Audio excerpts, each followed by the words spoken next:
Good evening, family. Sorry, I'm a couple minutes late, just trying to get things lined up, and we're getting the baby put to bed. So we just got a couple things going on. What I want to do is I want to start out by playing this video. Basically, what this video is it defines morbid obesity, and I tried to get something that was just pretty distinctive, and it's easy to follow. It's about 4 minutes long. So if you catch this, we're going to do this, do the intro, and then we'll get right into the stream. But I appreciate everybody that's going to check out the stream on the live and on the playback. And let's get it.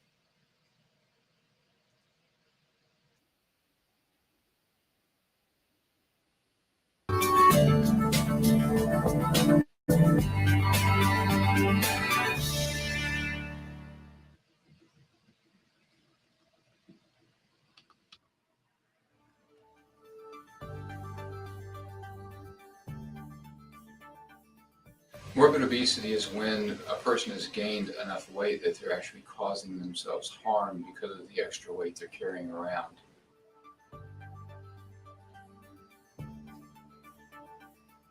There's different definitions of that. You can define it as 100 pounds above your ideal body weight, or you can define it as a number based on body mass index. Body mass index is a ratio of height to surface area, and it can be calculated. There's a lot of internet sites that you just put your height and your weight in and it'll tell you what it is.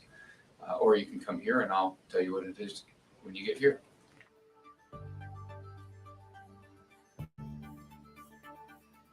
Well, people that carry on a significant amount of extra weight are still consistently discriminated against, probably more so than any other single group. Chairs, cars, theater seats, all those things are not designed for people that are beyond a certain weight. Even some of the airlines are trying to sell you 2 tickets when you fly because you take up more space than just the 1 seat. And so there are significant ways that being overweight impacts you on a daily basis. People also feel isolated. Other people ignore them. They look at them as if there's issues just because they're overweight. So normalizing your weight does change your lifestyle and your social interactions tremendously.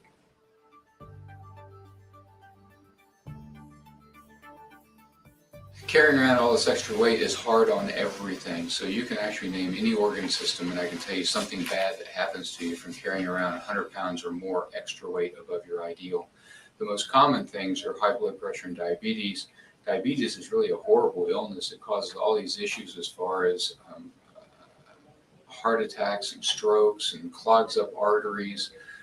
So even though diabetes can be controlled and maybe take a pill or a shot, it's really causing all these terrible long-term effects. So it's a horrible disease, much more so than people appreciate.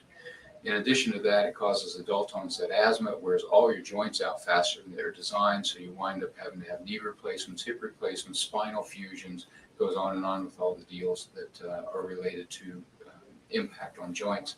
In addition, it can cause fatty liver, which can cause cirrhosis of the liver. Even though you're not an alcoholic, you can have cirrhosis and need a liver transplant, all just from carrying around extra weight.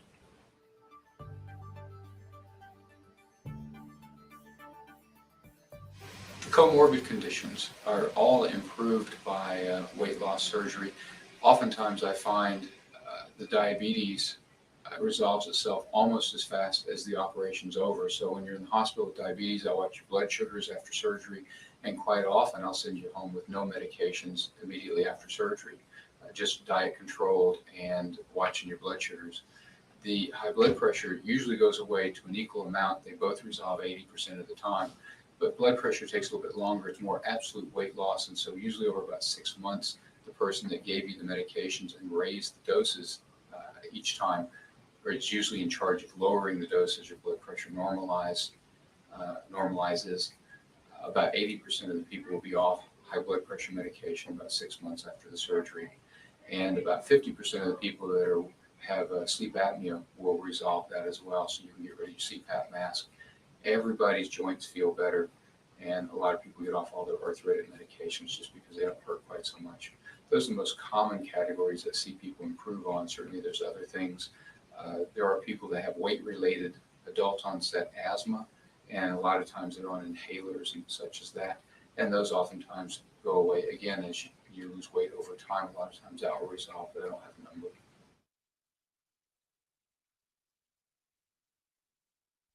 You know, this revolution is filled with so many ironies, really.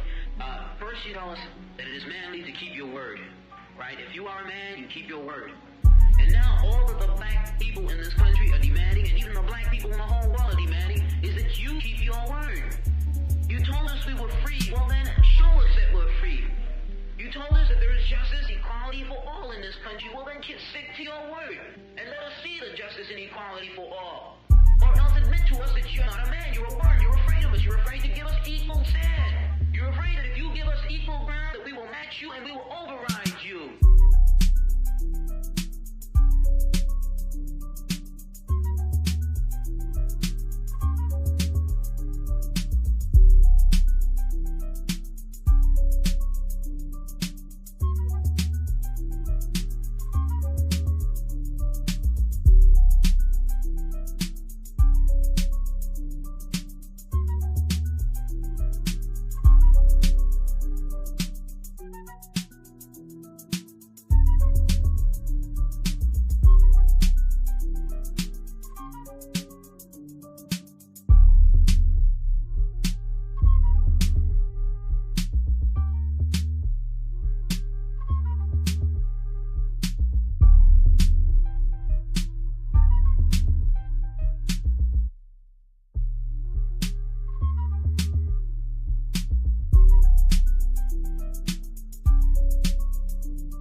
I know that ain't who I think it is.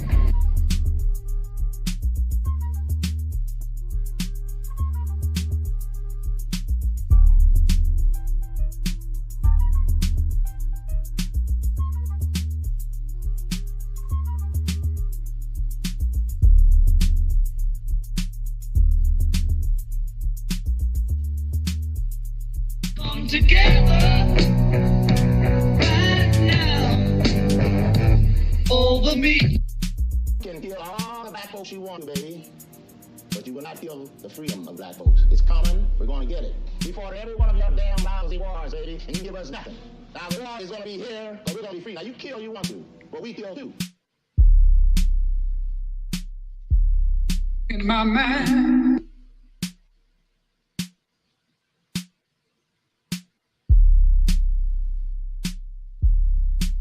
Y'all want to see a dead body? I certainly do not want to see a dead body. And that's why I'm here tonight, because we've seen too many of us go too early for this particular reason. Good evening once again. I appreciate anybody who's hanging in there from this long intro. We did the video up front. I wanted to get kind of a definition, professional definition of morbid obesity out there before I started to spit. I know I can define it the way I need to and make people understand it, but it's always good to have that professional opinion, an opinion that's not biased at all, and it's just going to give it to you straight. And hopefully that did that at the beginning of the video. Appreciate you, Brother Michael. Appreciate you, Brother Tony, being in here early. Anybody else that is lurking and haven't made your presence felt, I totally understand it. Some of y'all can't, some of y'all won't, some of y'all just here just to see what I'm going to say. I get it. I totally get it. I'm there now, you know. But what we're going to talk about tonight is something very serious. A lot of the topics we obviously talk about are serious, but tonight this is health related. And it's something that is very close to my heart because I am a part of this faction of people. When you talk about morbid obesity, a lot of people don't realize that statistically they may be morbidly obese. I myself have lost over 200 pounds and I am still morbidly obese. And we have a chart here that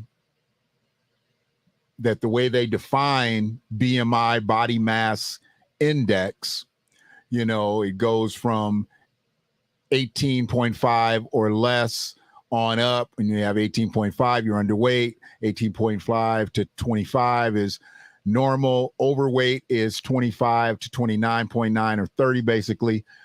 Obese is 30 to 40, and over 40 is morbidly obese. So if your BMI is over 40, you are considered morbidly obese. Now, what I do know about these stats is I know they were made under European standards. So I take them more than with a grain of salt, but I do have to consider the sources for which they created the BMI. But the way body structures are made from different ethnicities and things like that, I get it. But I know the way they built this because I've seen some of the forecasted BMIs that they want people to be at. Hell, they wanted me to be at, and there's just absolutely no way that I will get there in this lifetime. My goal when I went on my journey to lose the mass that I was hanging on to and had hung on to for over 20 years, I just wanted to be healthier. I didn't look at this chart at all, you know. I just wanted to be healthier. Things were starting to break down in my body more frequently, you know, and I was fortunate where I didn't have high blood pressure. I didn't have diabetes. You know, I didn't have a lot of things that people my size normally had. And the doctors basically had told me, had I not played sports, I probably would have been in worse shape. There are a lot of people who were my weight, my age, but they really didn't have an active youth, an active upbringing, and their bodies were in totally different conditions of mine. And people that I went through my journey with on the way to bariatric surgery, hearing those stories firsthand, how they really just never were active, and our body makeups would be totally different, even though our weights were very, very close. What'd you say there, Brother Tony?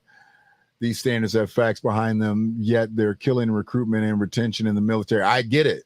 You know, I'm sure there's got to be standards in a lot of professions, and I'm going to talk a little bit about that as well. Just breaking some things down about being overweight. Being overweight is not only a unhealthy thing. Being out of shape is not only an unhealthy thing, but it squanders opportunities for you. And I know some people will look at that as some type of prejudice. And although it may be, you got to look at what companies want as someone, as an image holder for their brand. Some people don't want someone who is morbidly obese to be a image of their brand and to be the front of their industry or the face of their company. So I've come to understand that, and many a times didn't understand it when I was going through it, because I was going through it and I was vying for, you know, some comeuppance, but it didn't happen. And when you break it all down, and I've been told by people that I worked with, and it was specifically because I was too heavy. I mean, I was a big man. And although I could make money for the company, although I was a great ambassador for the company, they didn't want me to be a face for the company. So I've been through that. It's not even necessarily the fault of the people when what's in our food is considered. Absolutely. Like I said, we're going to walk this down slowly. I wanted to do this stream at night so I really wouldn't have any interruptions. That's why I was a little bit tardy. I tried to work it out to where I didn't have any dead air. At the end of the night, my granddaughter takes a bath. You know, we blow out the candles, you know, on the main level, and then she puts the dogs away, feeds them a doggy biscuit, locks them up. Then we say goodnight. I didn't want to miss that because of what I was doing, so I tried to work around the time, and the time was a little bit later because she celebrated some Easter tidings with her TT, and, you know, it just ran a little bit later. Bath ran a little bit later, so it kind of ran into my cast time. So I wanted this to be late just so I wouldn't have to worry about interruptions, because, you know, I don't know where the conversation is going to go. I don't know who's going to get into the chat. And I appreciate you, Tony, early. Brother Michael, I know you're here. You know, what's going on, Free? You know, it's a matter of what we're looking to get out of this.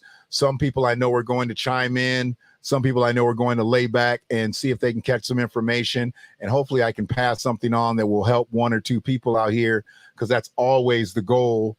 You know, it's just a matter of making sure that what I say can help somebody down the line. And if it doesn't help that particular individual, they can pass the info on to somebody else. So, but yeah, this BMI thing, it's very serious.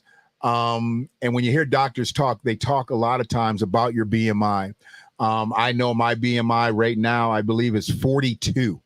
So, you know, to go from morbidly obese to obese, I need to lose 2 percentage points. You know, really need to lose 3 just to make sure.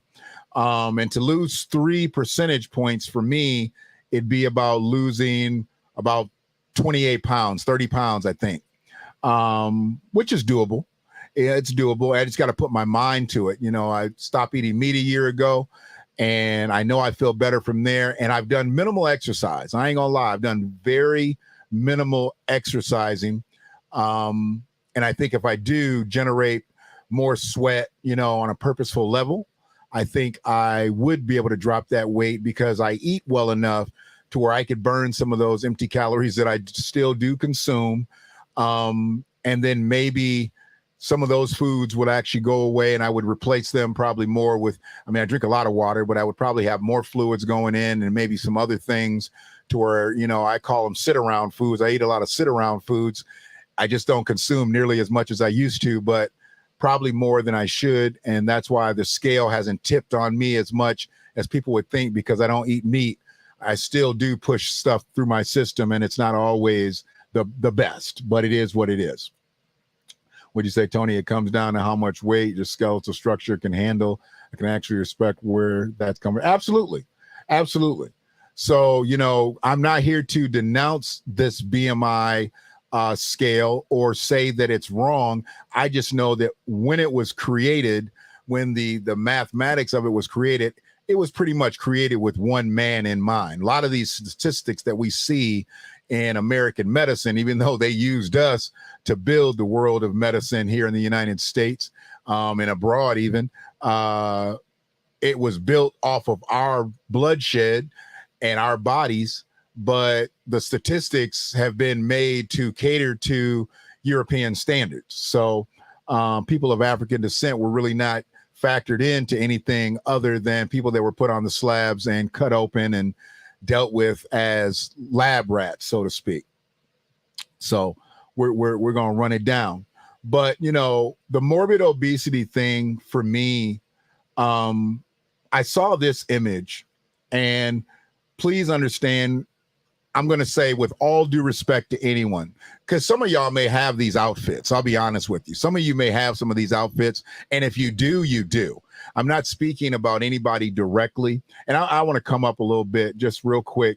I'm not speaking to anybody directly tonight on this. I'm speaking to anybody that may feel like they may be in the spectrum of being overweight, obese, morbidly obese. If you're underweight and normal, you probably don't want to listen to this. But if you feel like, you know, there could be a situation, I watched a video today where this person really built a platform to be on YouTube to show a weight loss challenge, and they end up gaining weight. I mean, and it wasn't funny, but it was crazy how they actually gained weight, and they documented, like, they didn't take the channel down. It's still up and everything. And they started a whole weight loss channel and platform and started to garner followers, subscribers, whatever you want to call it. And they started gaining weight, and they were doing the documentation. And then they were even coming back, how people were cooking them and talking about how you gaining weight, doing this, doing that. And it just gave me the idea. I was like, you know what? I should probably do a whole stream about morbid obesity.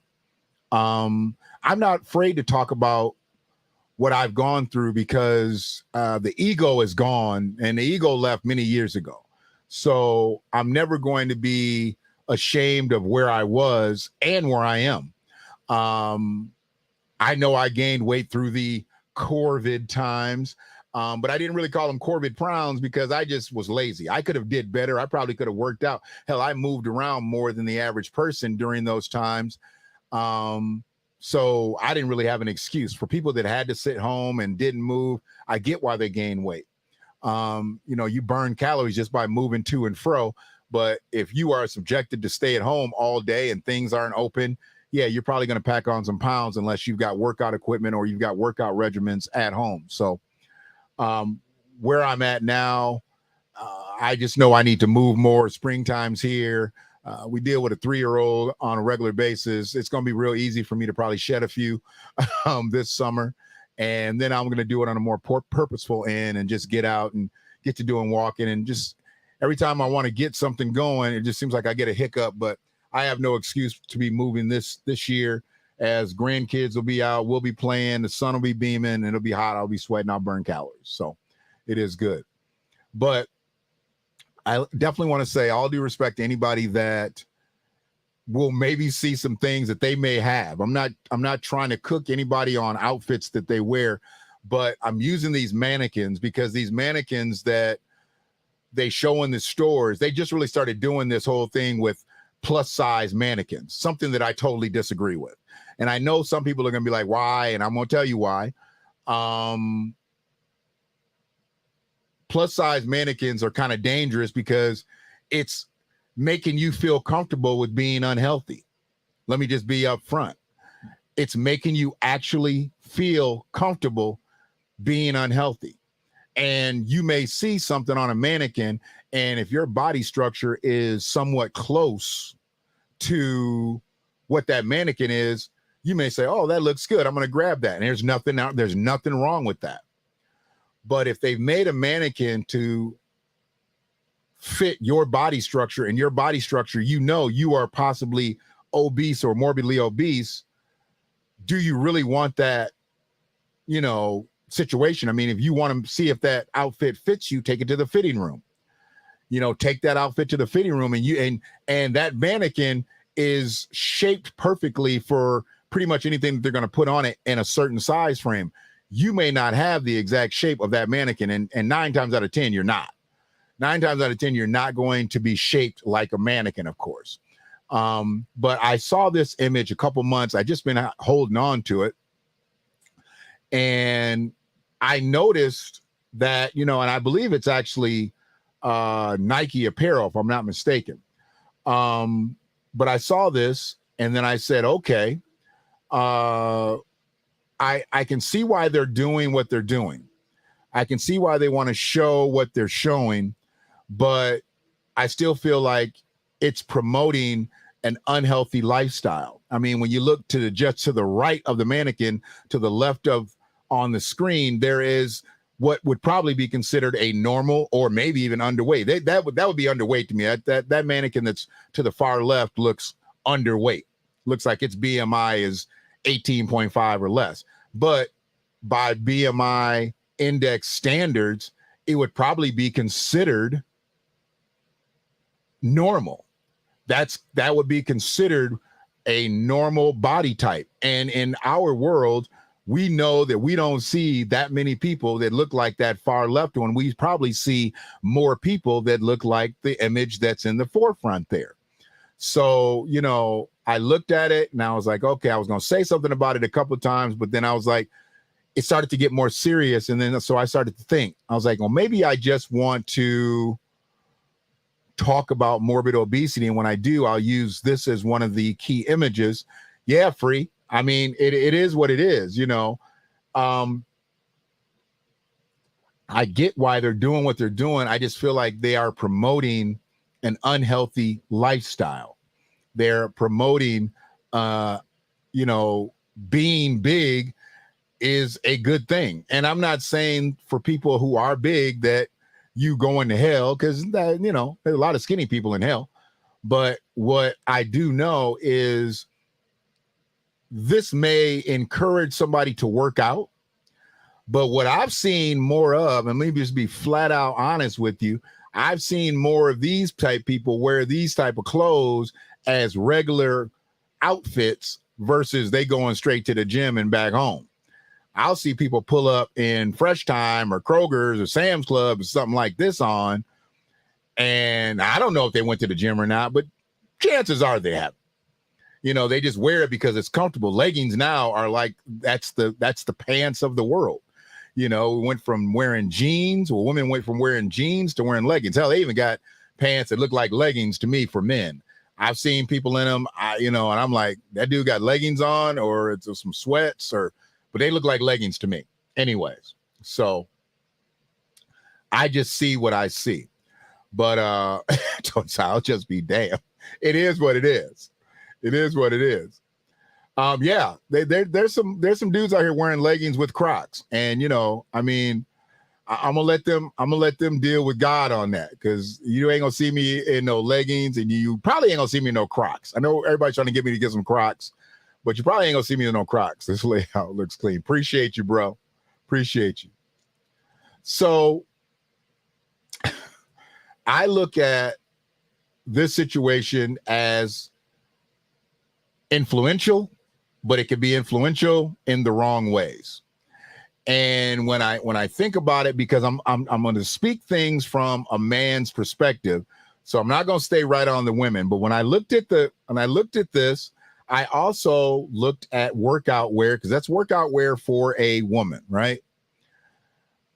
It's workout wear for a woman. Then we go to a man, and I just really don't understand how anybody wants to market their clothes like this.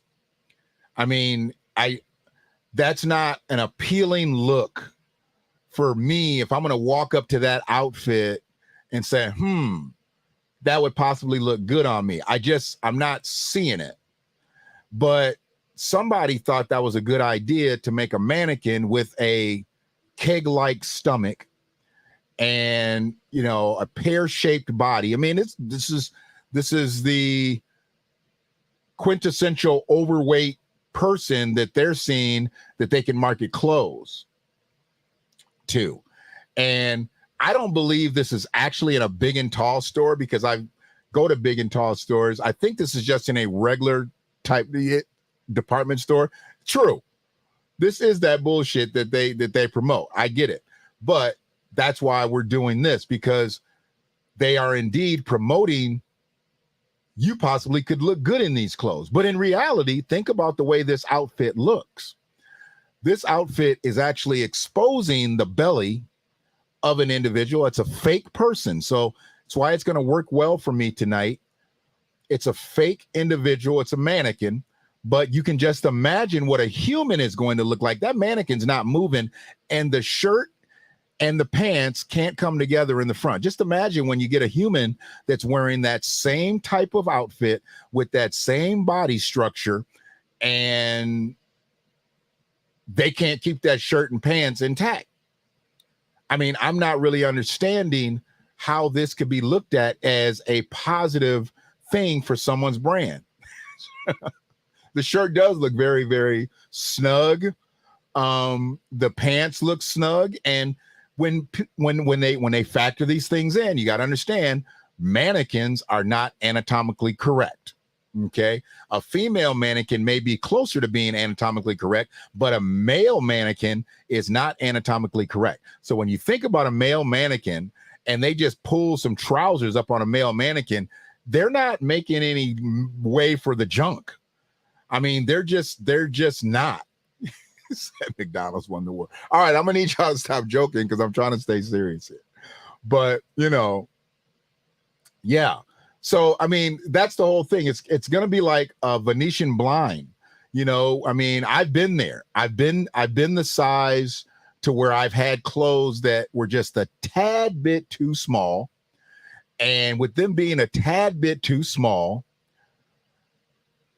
when I sat down, they just rolled up my back, or rolled up my belly. I've had pants that would be up on my belly, and as soon as I stood up, gravity just took its course and they just dropped down. That's where I'd have to wear a belt. I got more used to wearing a belt than a lot of big men don't like to wear belts. I get it. A lot of big men don't like to wear. Yeah, it's a slim fit. And that's another thing. For big men to wear slim fit clothes, it's a double negative. I mean, you are morbidly obese, but you're in a slim fit. That's an oxymoron. Okay. Plus size, slim fit. I don't get it, but they made it and they've been making these clothes for years. From what I'm hearing, fashion is starting to turn back more towards the baggy end. Can't wait till it really gets there because all this slim fit stuff is for the birds. It don't work at all. It doesn't work at all. And a lot of the Spanish dudes here wear that. So Florida Spaniards wear, snug clothes like that free. I get it, And see, there's a certain faction of people that are big and they don't think they're big, so they try to dress like they're small. You're never going to be able to tell people like that these outfits don't work. They'll wear something like this and think no harm, no foul. I just think that it's dangerous promoting this type of gear to people. I mean, morbidly obese people go through enough. And when you start talking about clothing is very, very difficult because nobody's body shape is usually just like a mannequin. And until you started seeing the plus size mannequins, I was just like, okay, here's where they went wrong. Here's where they went wrong. Here's where they went wrong. And I just think this is just overall wrong, the way they've got these clothes fitting on people, trying to promote clothing brands. It's just, it's not going to work. So why stretch your clothes? Yeah. It does. I mean, they roll up your back like a blind. I mean, it's just like, it's like a window shade, just whoop, goes right up your back.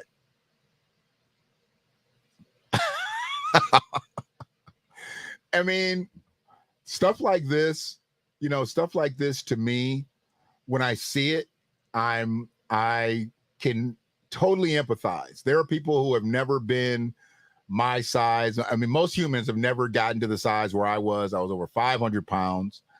Nobody really ever guessed my weight. I won several gifts or prizes or whatever at places, like the carnivals and amusement park. Nobody ever guessed that I was as big as I was. When I would get up on the scale, they'd be like, whoa, people are always at 350, this, that, and the other. Man, I was deep into them fours and I would win stuff and they'd be like, geez, you don't look like you're that big. I'm like, yeah, take these kneecaps, take this bat. You'd say different if you was wearing these kneecaps, wearing these bat. So, I did what I did, and that's why I'm glad that I did make the change 10 years ago, well, really 11 years ago, to have to go through the process. And just a month ago, celebrated my 10th anniversary, from having surgery. And I've still been able to maintain well over 200 pounds off my frame. And I feel good. I mean, now that I've made this change with not eating meat, I can take another turn and really start to get healthier. And this doesn't guarantee longevity to anybody. This is what, I need a lot of people to understand what I've gone through. I think gave me some extra years. They were already telling me that the way my body was kind of transitioning, and shifting. My back was always hurting. My knees were always hurting. And I just kept a lot of that in. But I was walking with the cane before I started to have a decline. And the next was going to be a roller walker. The next was going to be a walker. The next was going to be a wheelchair. I mean, so I wasn't trying to be anywhere like that. I felt like it was embarrassing enough to walk with a cane. I know some people walk with canes and they don't need the aid. I actually needed the aid. So I didn't want to be anywhere near a roller walker or a wheelchair. I felt like having a cane, it took me down enough pegs right there. So that's when it was time to just start looking at some other things. What you say, Free?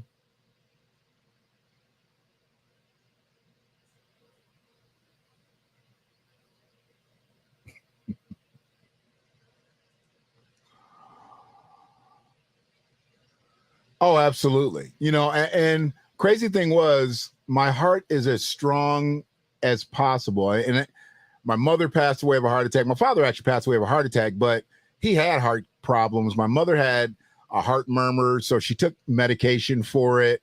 So I could definitely say that, you know, heart condition was on both sides, but my heart has always been one of the stronger things and that I've never had to deal with. And I've never felt like, you know, I've had chest pains a couple of times, but a lot of it's shit. I had chest pains. It turned out to be stress one time. I had chest pains another time. It turned out to be gas. I've never had any issues with my heart. And that was the one thing that with everything kind of failing around me with, they're saying, okay, diabetes is coming and high blood pressure is coming and all this stuff is coming. My knees were shot. I had meniscus tears in both knees. They were ready to cut on both knees, but they didn't want to cut on both knees as heavy as I was. Well, once I lost the weight, I was like, man, I ain't cutting on my knees. And I have never gotten meniscus repairs since I lost the weight. Most people have to get a meniscus repair to just get around. All I had to do was take off a couple 100 pounds and now my knees are fine because they were where they were going to be. They couldn't be any more damaged as long as I did lose the weight and just took all the pressure off of them. It's like putting too much weight of a car on some shocks that it isn't meant for. And when I took the weight off the shocks, then the shocks were able to do what they're supposed to do. And, you know, things have been good. So appreciate it. Yeah, anxiety definitely, you know, can come with chest pains because you immediately think heart attack. You immediately think something's about to happen where you can't control it. And, you know, I've braced myself for it, but thankfully I've never had a heart attack and never been close to having one. So that's a good thing. I ain't got no wood to knock on. Right, oh, no, there's some wood right there. We got to knock on that wood. So yeah, hopefully we keep it up. Yeah. You know a little bit about this, Tone. I can tell. But yeah, looking at, you know, that it was a situation where I was just like, okay. So then I wanted to take just a more practical look of what people wear, you know, just as like everyday stuff. And I'm like, okay, no problem. Because I see this outfit or something close to it a lot. I see this outfit a lot, you know. The hat was a bit much for me, but, you know, I guess it plays and matches. But I looked at the way they have this body structure. This person is built pretty much the same top to bottom. Once again, not the quintessential body structure.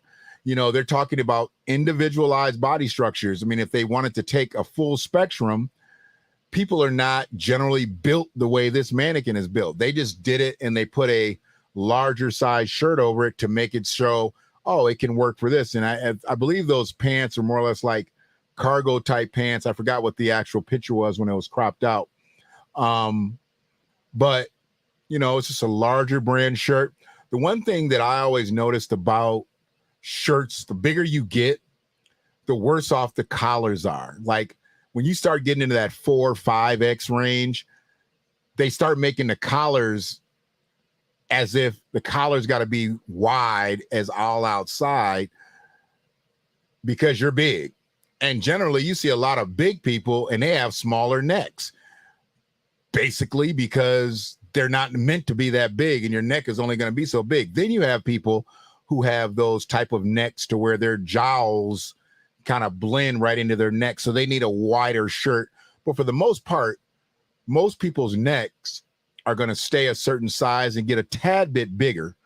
But when they make these shirts, the collars are really, really wide. And I've always hated, for the most part, most plus size collars. And I have a decent sized neck. So, you know, I feel bad for the people who more or less have kind of like pencil necks, but then they got really wide bodies. And really what it is they're across their back and their shoulders that stretches the shirt and makes the shirt stretch even further away from their neck. But I can respect this shirt because it is really crewed up nice. A lot of t-shirts don't fit the right way. And hell, I've seen regular t-shirts almost look like V-necks because they be so wide. So this is a situation that they got this one right, you know. And if more brothers who are larger took the time, you can find these kind of shirts. There's a lot of times you have to look for certain brands. Certain brands focus more on big sizes and make sure the shirts are crewed up nicely. And then other ones just don't care. If they making a 4, 5, 6X shirt, you're gonna have a 4, 5, 6X net. And that's just the way that they make the shirt. That's just what it is. Yeah, the neckline's got to be correct. If it's not, you know, it throws off the whole outfit. I'm telling you. You know. What'd you say there, Tone? This is standard. Too many on the reel. Yeah.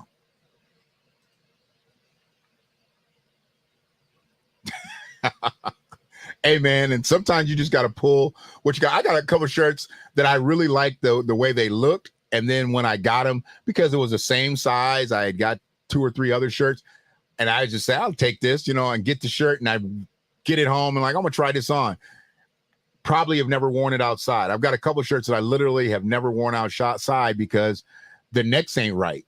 And they got floppy collars. They're not tight. I just can't do that, you know. So if it don't look right on me and don't feel right on me, I'm not wearing it. So it just hangs in the closet, you know. It just hangs in the closet. I would be more morbidly not giving a rat's ass. Well, you know what, Doris, you're at the age to where you can feel that way, but a lot of people are not in the position to have gotten to the calendars you've gotten to. And that you're going to get to. You've gone through other things in your life to where this is probably not at the top of the list for you. But for other people that might be 20, 30, 40 years younger, they may never get to your calendars simply because they're not giving a rat's ass. And if I haven't given a rat's ass, then I probably wouldn't have made it to where I'm talking to y'all tonight. I know I wouldn't have made it to where I'm talking to y'all tonight.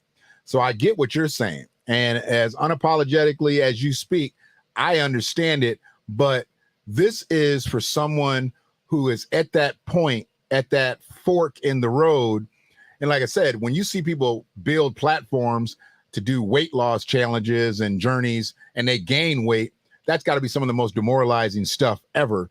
And I never felt like that was something that I really wanted to do. I focused so much on me because nobody else around me was living like me. I was eating certain things. Everybody else was eating what they ate. And now I'm kind of back in that boat where since I don't eat meat, nobody else doesn't eat meat. So I kind of just have to fend for myself on a lot of things, which is fine. I made this choice. This is a life-changing choice that I made. So I don't fault anybody for not falling in line where I'm at, you know, and I don't blame anybody who still eats meat. I haven't gotten to be one of those people that looks down on people that eats meat. We're going to get to a situation, we probably going to have a meat shortage. So there's going to be a lot of people that's going to turn vegan, vegetarian, maybe pescatarian if there's some fish around. But I think we're going to get to a meat shortage in the coming months. Just putting that out there. Put a pin in that. I think it's coming. I definitely think it's coming. So, but yeah, no, taking it back to the ladies. Let me get this one here.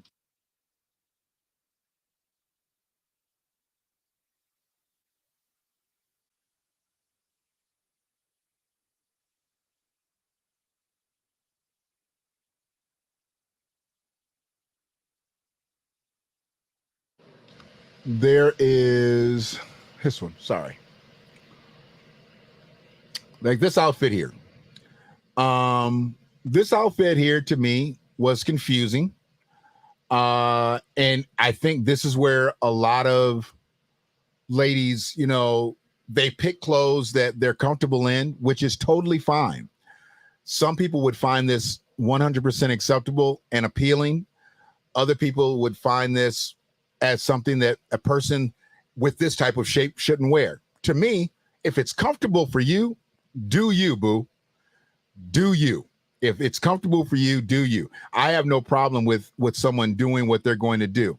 My problem with it is, once again, it's on a mannequin. And you can look at the back of the clothes and see the tags and see what size it is, all you want. But is the person that's that size generally going to have a body structure that is going to fit the pants the way these pants fit this female structure? I mean, the mannequin's legs are like, I mean, her legs look like Earl Campbell. Let me be honest. I mean, those legs look like she was a 1,000-yard rusher at some point for some football team. I can't put those legs with that core. Then you have the shoulders. I mean, you probably want to see more. They've got it covered up with the jacket, but is this a person that is truly overweight?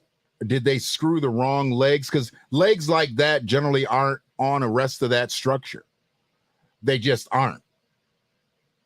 I'm not seeing that as a no.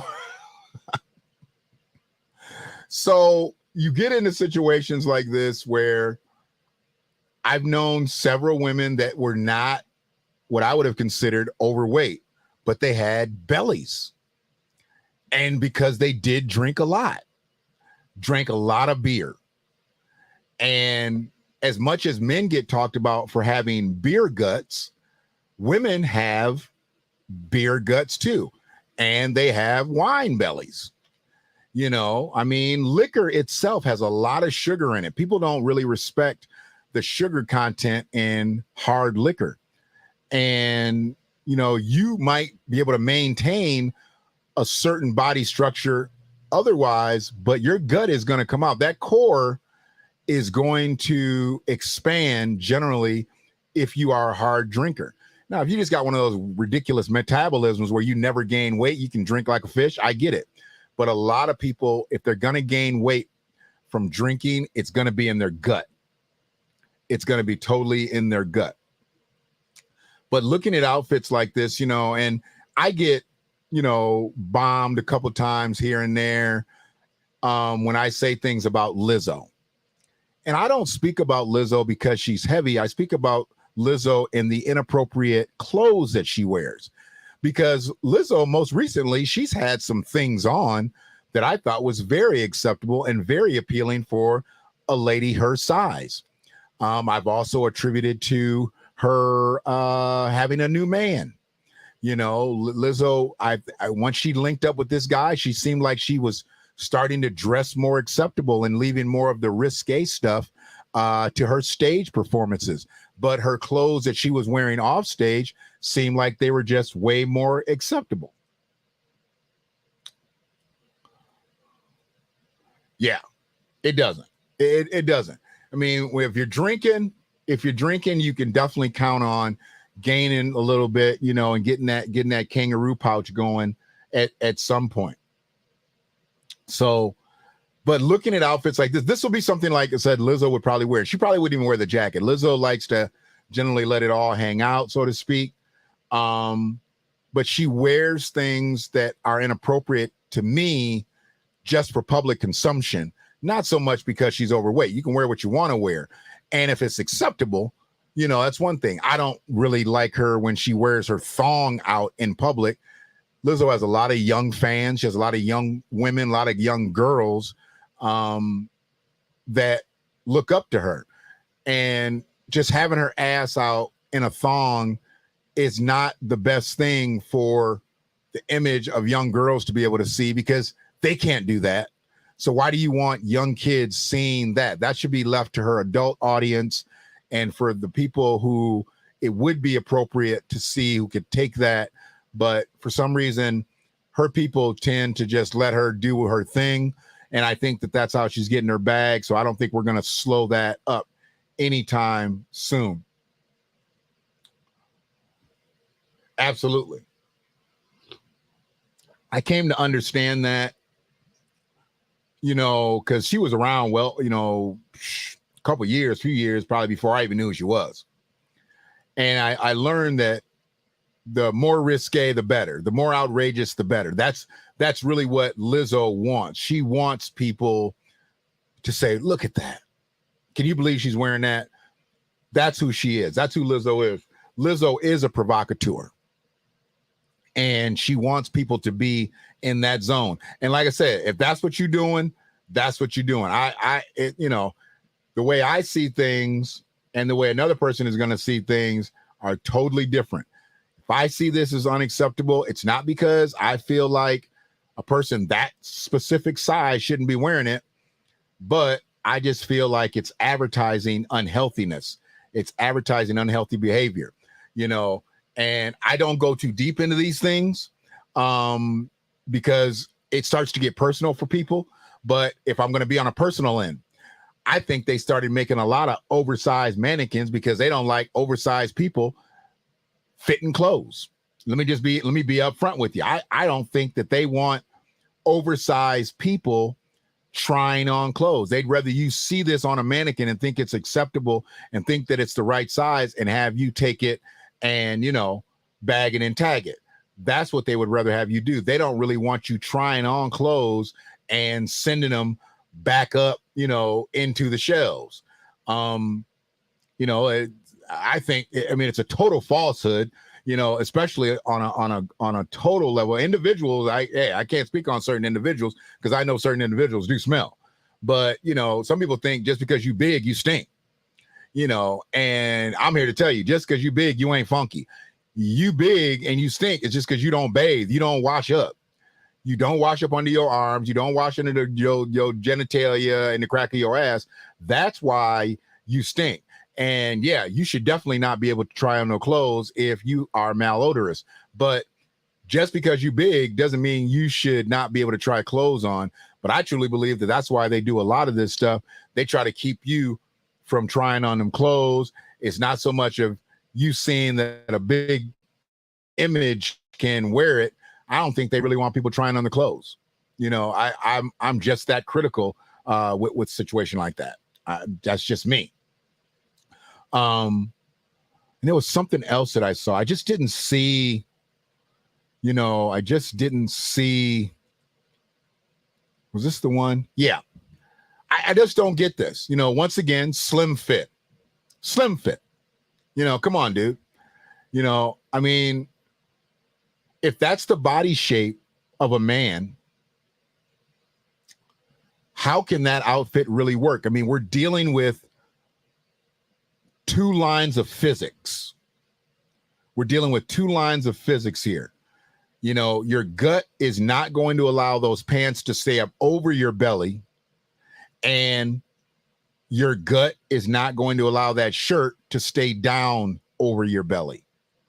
So we're dealing with two different lines of physics here. And you really can't tighten it up with a drawstring because that's going to make it fall down further. And you're listening to a person who is morbidly obese, who's had these problems. You know, you can drawstring something tight and it's going to sit right where it's going to sit. Now you take 10 steps, guarantee those pants are going to move. Gravity is going to take its course. If you've got a shirt that's meant to fit and it's a slim fit shirt, if you are a 3X and you get a 3X slim fit shirt, it is not going to fit you properly as an overweight man, as a morbidly obese man. You probably need a 3XLT, which is a size up, or you may even have to go to a 4X. Now we start coming into that collar thing. Now we start coming into where the seams aren't right at your shoulder blades. They're off your shoulders, you know, and then you get the awning look because it's probably going to be longer in the front. So it's going to drop off your belly and you're going to get that tent look. And that's what I've always hated about shirts. And that's why I wear a lot of shirts. If I'm wearing dressier clothes, I tend to tuck my shirt in. I'm not afraid to tuck my shirt in and show that I have a gut. That's not a problem to me. For some men, that's a problem. So they like to cover their gut up with their shirt. So they'll wear a shirt out. I think here is a very sloppy look. When you have a button down like this, a button down like this needs to be tucked in. It needs to be tucked in, and you need to have a belt on. Okay. Now, if you want to go suspenders with it, that's on you. That's a personal choice. But this combo needs to have their shirts tucked in and they need to have belts. But instead, what people will do is wear the shirt out. And sometimes they're able to forego a belt because their pants aren't generally pulled up over their gut. They're underneath their gut, tucked underneath. And that's why you see guys that'll be big like this. And you be like, oh, okay, you know, what size is your waist? And they'll be like, oh, I'm a 38. Well, ain't no way in God's green earth that he's a 38. He can say a 38, but he ain't no 38. What'd you say, Free? The sizes run so small. They do. The slim fit stuff, it's just out of control. And I'm glad they're getting back to, you know, some baggier stuff from what I hear. And I don't shop that much. I just happen to be going to a store. I went and got a belt almost a month ago. And the guy was just talking to me. He was saying how a lot of clothiers went out of business because they couldn't sell the slim fit stuff to their base. And a lot of brands stopped really moving this type of style. So things are starting to turn around a little bit. And hopefully, you know, we start to get back to some loose fits and some relaxed fits because this slim fit ain't working for a big part of the population. Like an XL and 2XLs were truly back. Yeah. Yeah. Those are the XL is really now a large and that 2XL is an XL. And that makes a huge difference. And that's just based on the slim fit thing. That slim fit thing kills all that. It takes you down a size. Sometimes in certain styles, it takes you down 2 sizes. Just imagine you're a 2X and a shirt fits you like it's an XL. I've had it before. And it'll be like, yeah, it's a 2X. I'm like, okay, you take that 2X and you get home and, you know, you need the jaws of life to get you up out of it because it's done got you all twisted up. You're contortionists at that point. It's ridiculous how some of these shirts and things like that. Pants are a little bit different because I know if I pull my pants up and my button ain't nowhere near my navel, I'm not wearing those pants like this, especially like this. I'm not wearing pants that are going to be tucked up underneath my gut. That's just I've never worn pants like that, and I never will. But I know plenty of grown men who will not wear pants at the proper height and then tuck their dress shirt in. They would rather wear their dress shirt like this. Now, we had a time just not too long ago where we had a time where button-ups were a thing, and wearing a button-up was a thing, like wearing it outside the pants. I got that. Button-ups, you know, I totally got that. You know, they built styles around it, boots and button-ups, you know. I mean, in the button-ups and some crispy jeans and some kicks and all that, I get it. But all those days are over now. And people are back to doing this or worse. I mean, when you see a big man and he might have some slim fit pants on, so his pants is real thin, they real close to his legs, then he's got this kind of shirt on. I mean, you know, he just looks like a tent. At least these pants have a relaxed fit to them, so it doesn't look so bad. But just imagine some of these men out here wearing slim fit jeans and slim fit khakis and things like that with wearing shirts, and they just look like they're tents. That's all it is. I mean, that shirt's not touching any part of their body at the bottom. The only thing it's hanging on to is at the top, and they just look like a tent pole. So it's promoting an unhealthy lifestyle. And in staying with what we're talking about, that's why someone like this, I mean, I'm just gauging but someone like this would probably be considered obese to morbidly obese. You know, they're not going to tell you that when you're buying clothes, because that's not real sexy to hear. Oh, you're going to buy that? That makes you look morbidly obese. So that makes you look obese. Some people don't even know that they're obese. You know, they don't gauge it that way. I don't really worry so much about the numbers on the scale, but I do concern myself with the way clothes fit me. If the clothes don't fit me properly, I'm not wearing them. That's just the way. I'm not wearing something because it's in style. This is what's in style. And a lot of brothers have gotten into that. Sisters too. They gotten into that thing where I'm just going to wear it just because it's got this name on it. Fuck that name. If that name is going to make you, okay, I get it. But for the most part, names don't make anybody. And you look stupid. Let me be honest, because I've been there. Hell, I wore plenty of Rocawear.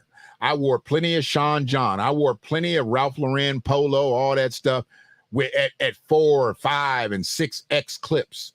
I had no business wearing no damn Sean John at 6X.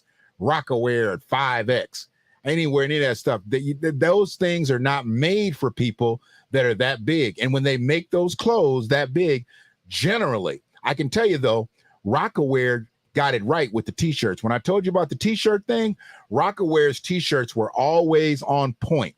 Their crew necks were always on point. Okay, so I liked Rocawear shirts back in the day, and they made big size shirts because their t-shirts, their crew necks were always on point. I couldn't say the same about Sean John, you know, but a lot of the bigger styles, you know, a lot of that stuff matters more so for what they would call urban styles. I hate that term, urban styles, you know, but, you know, black clothes. It is what it is. Black people clothes, you know. I don't like saying urban, you know, because that just makes it easier for somebody who's not black to wear it. And if somebody's that's not black wearing it, they don't want to say black clothing. They say urban styles. No, you wearing black clothes. And don't make me say something different. What's up, Sister Yvette? How you doing today? You ain't never late, lady. You know you can always hit the playback. But we're just in here really kind of discussing, you know, promotion of unhealthy behaviors, which is morbid obesity. And I know that I put in the caption, out of shape, out of mind. When I start thinking about the way I felt health-wise, it took me to a space mentally because I was so out of shape and I couldn't do the things that I did in the previous years. It directly affected the way I thought. It started to manipulate my movements. I knew I could gauge how many steps were to this, how many steps were to that. You know, I would figure out, let me get all my stuff from upstairs so I don't have to climb these stairs anymore. I was starting to make, what's the word I'm looking for? I would basically start to plan out my day so I would have to walk less, travel less, because my knees were giving out and my back was shot, you know, and I was having all these problems that were really taking me down mentally, physically, spiritually, everything.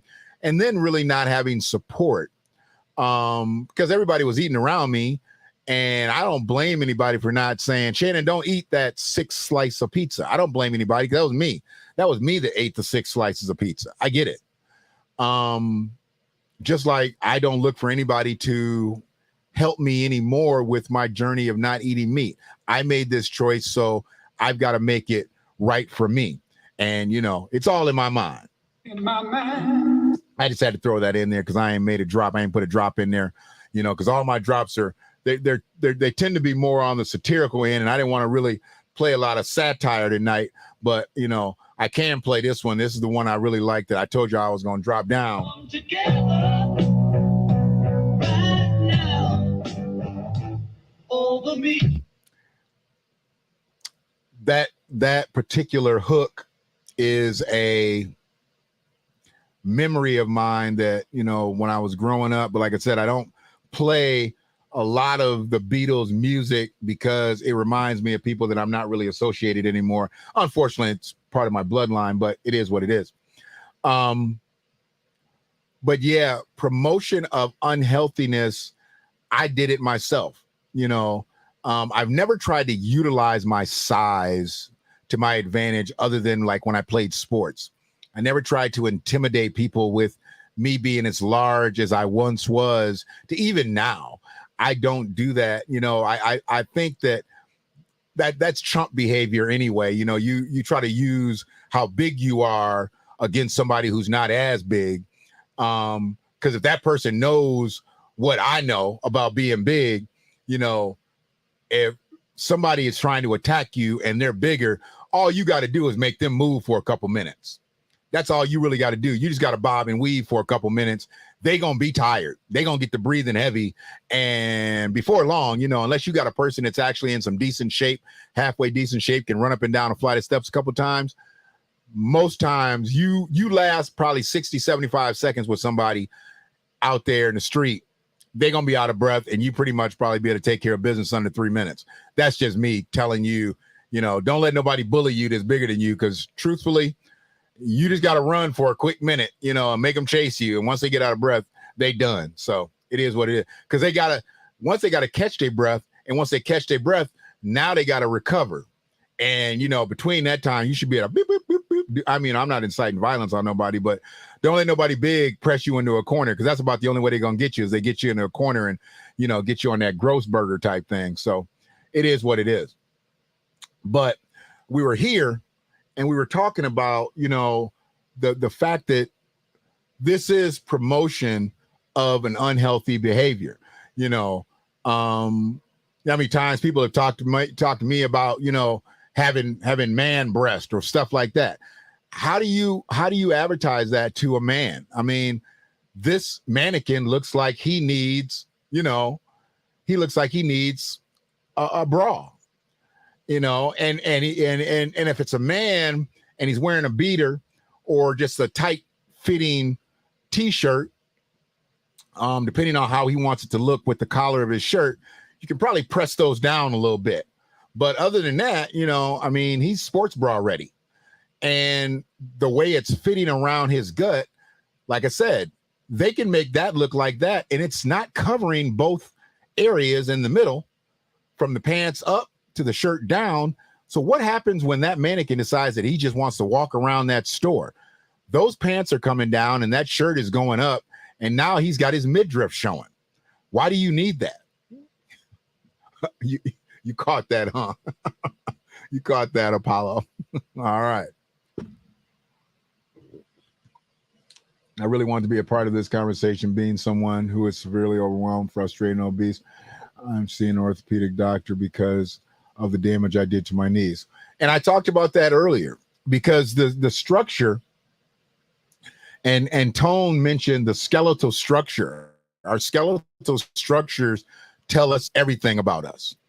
And some people's bodies can handle the onslaught of the mass that we put on our knees and other appendages, but some people just have degenerative knee issues, and being obese is going to be a problem sooner than later for some.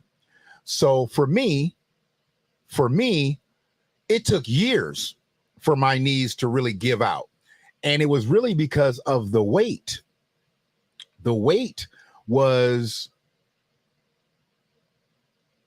escalating as I grew older and I was doing less physically, you know. So I didn't know that I had probably done a lot of damage to my knees early on, but because I was lighter in weight, I didn't know. I just didn't understand. But as I slowed down, jumping into fatherhood, I did less and less, still moving around, but physically I was not out there on the playing surfaces and doing things. And even though I was coaching, I mean, I wasn't moving around like my players. And I allowed unhealthy dietary habits kick in.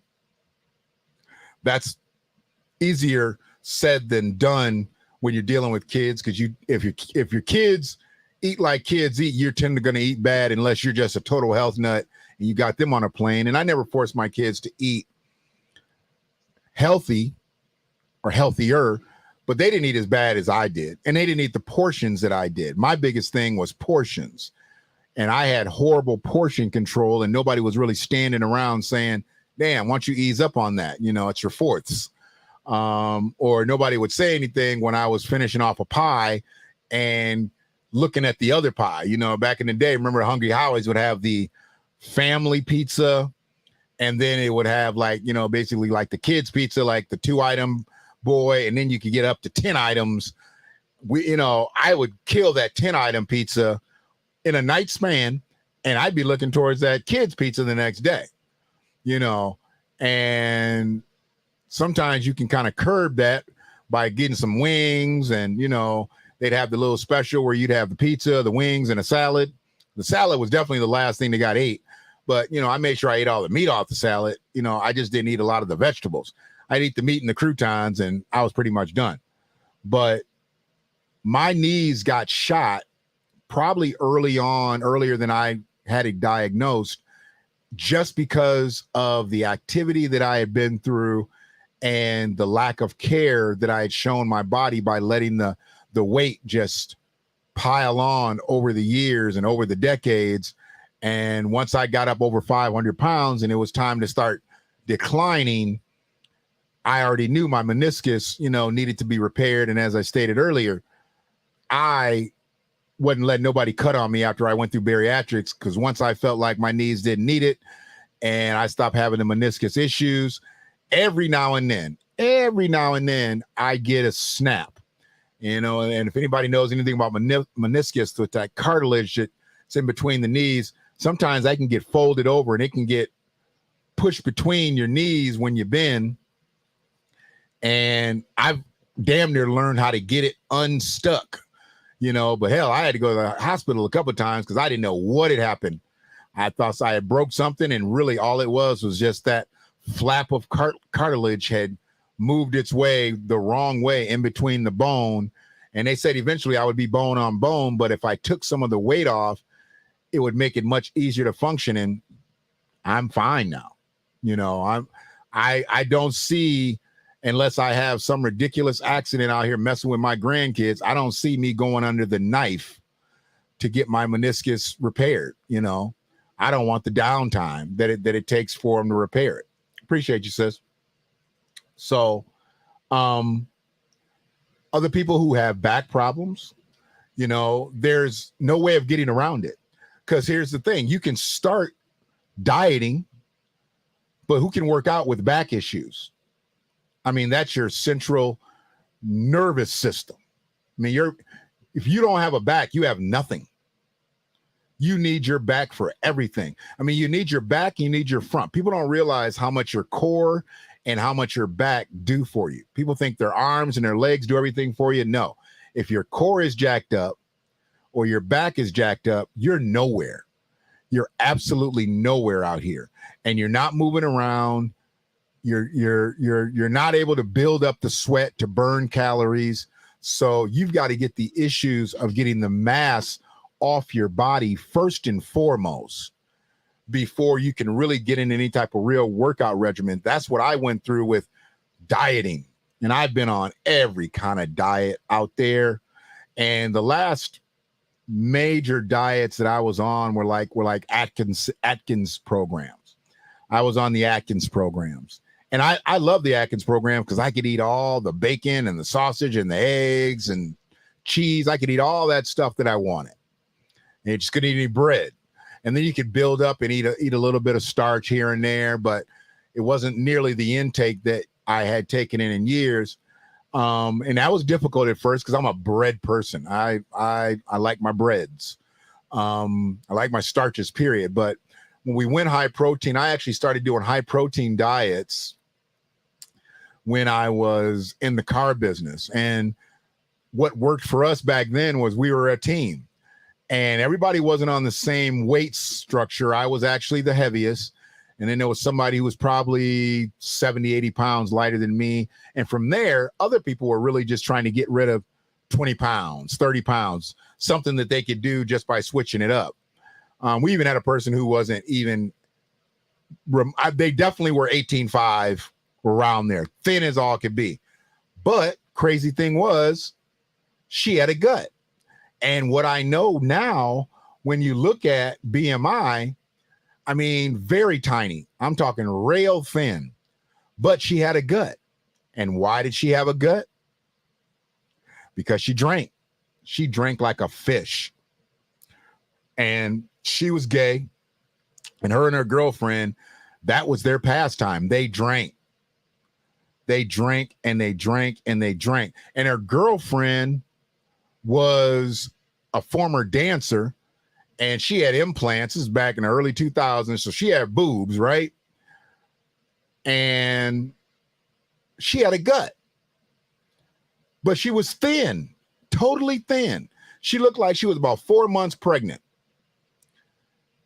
maybe 5, but she was thin. And that's what they did. They had those liquor guts, and but just rail thin. And you know, Corinne actually had boobs because she had gotten boob job when she was stripping. So you know, body alterations are not really good if you end up on the overweight, obese, morbidly obese side. Obviously, the big thing nowadays is the BBLs.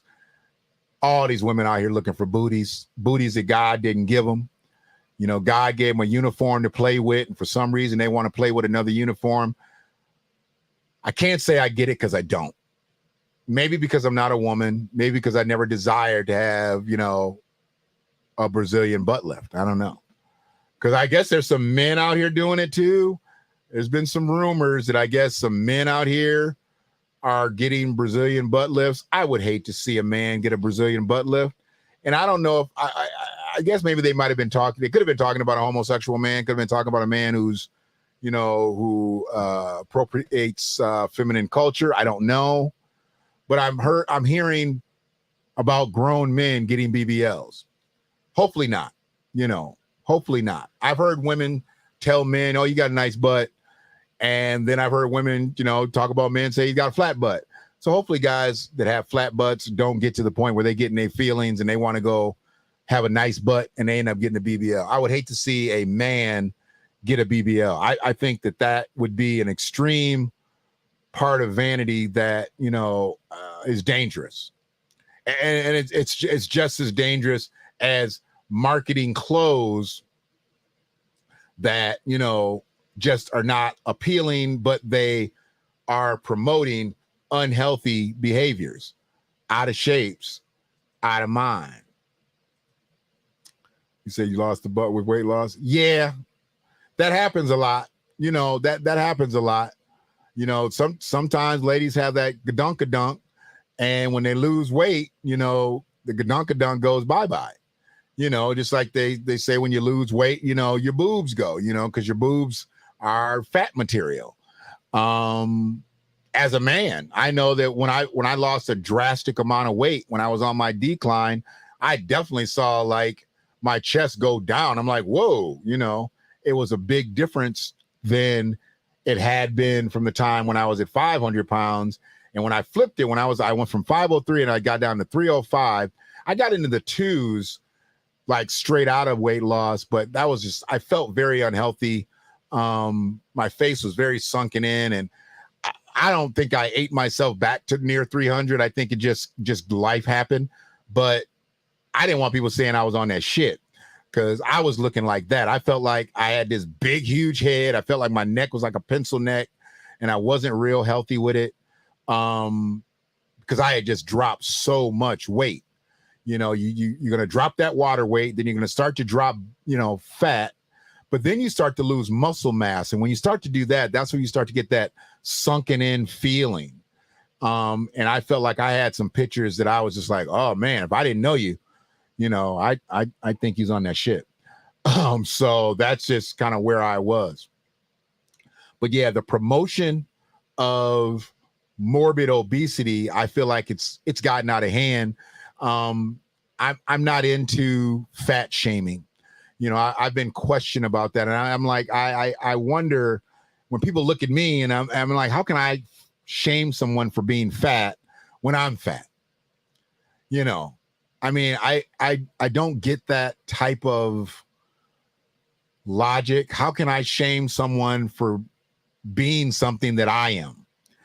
And although I might be in better shape than another morbidly obese person, it doesn't release me from the facts and the responsibility that I am technically in an unhealthy state. Am I as unhealthy as I used to be? Absolutely not. Am I as healthy as I could be? Absolutely not. I know this. And I've come to the realization that the only thing that's going to make me drop 20, 30, 40, 50 more pounds is working out more on a regular basis and cutting out some of the foods that aren't really meant for me to consume regularly. And things will change, drastically, I'm sure. I just haven't conceded to that. And, I live the way I live, and I've been doing good without eating meat. And I just need to do better by replacing some of those foods that are just not as basically healthy, for me. So it is what it is. But yeah, your body structure starts to break down, and I want someone to obviously change their way of living. If they're morbidly obese, I want them to change their way of living voluntarily. The worst thing that happens to people out here is when they actually have a doctor tell them that they need to lose weight. It's demoralizing, for one, that someone else is telling you that you have to lose weight, but it's for your own good, because as good as doctors are, most doctors, they kind of need you to be unhealthy. You're really not doing doctors really any good if you get healthy on them.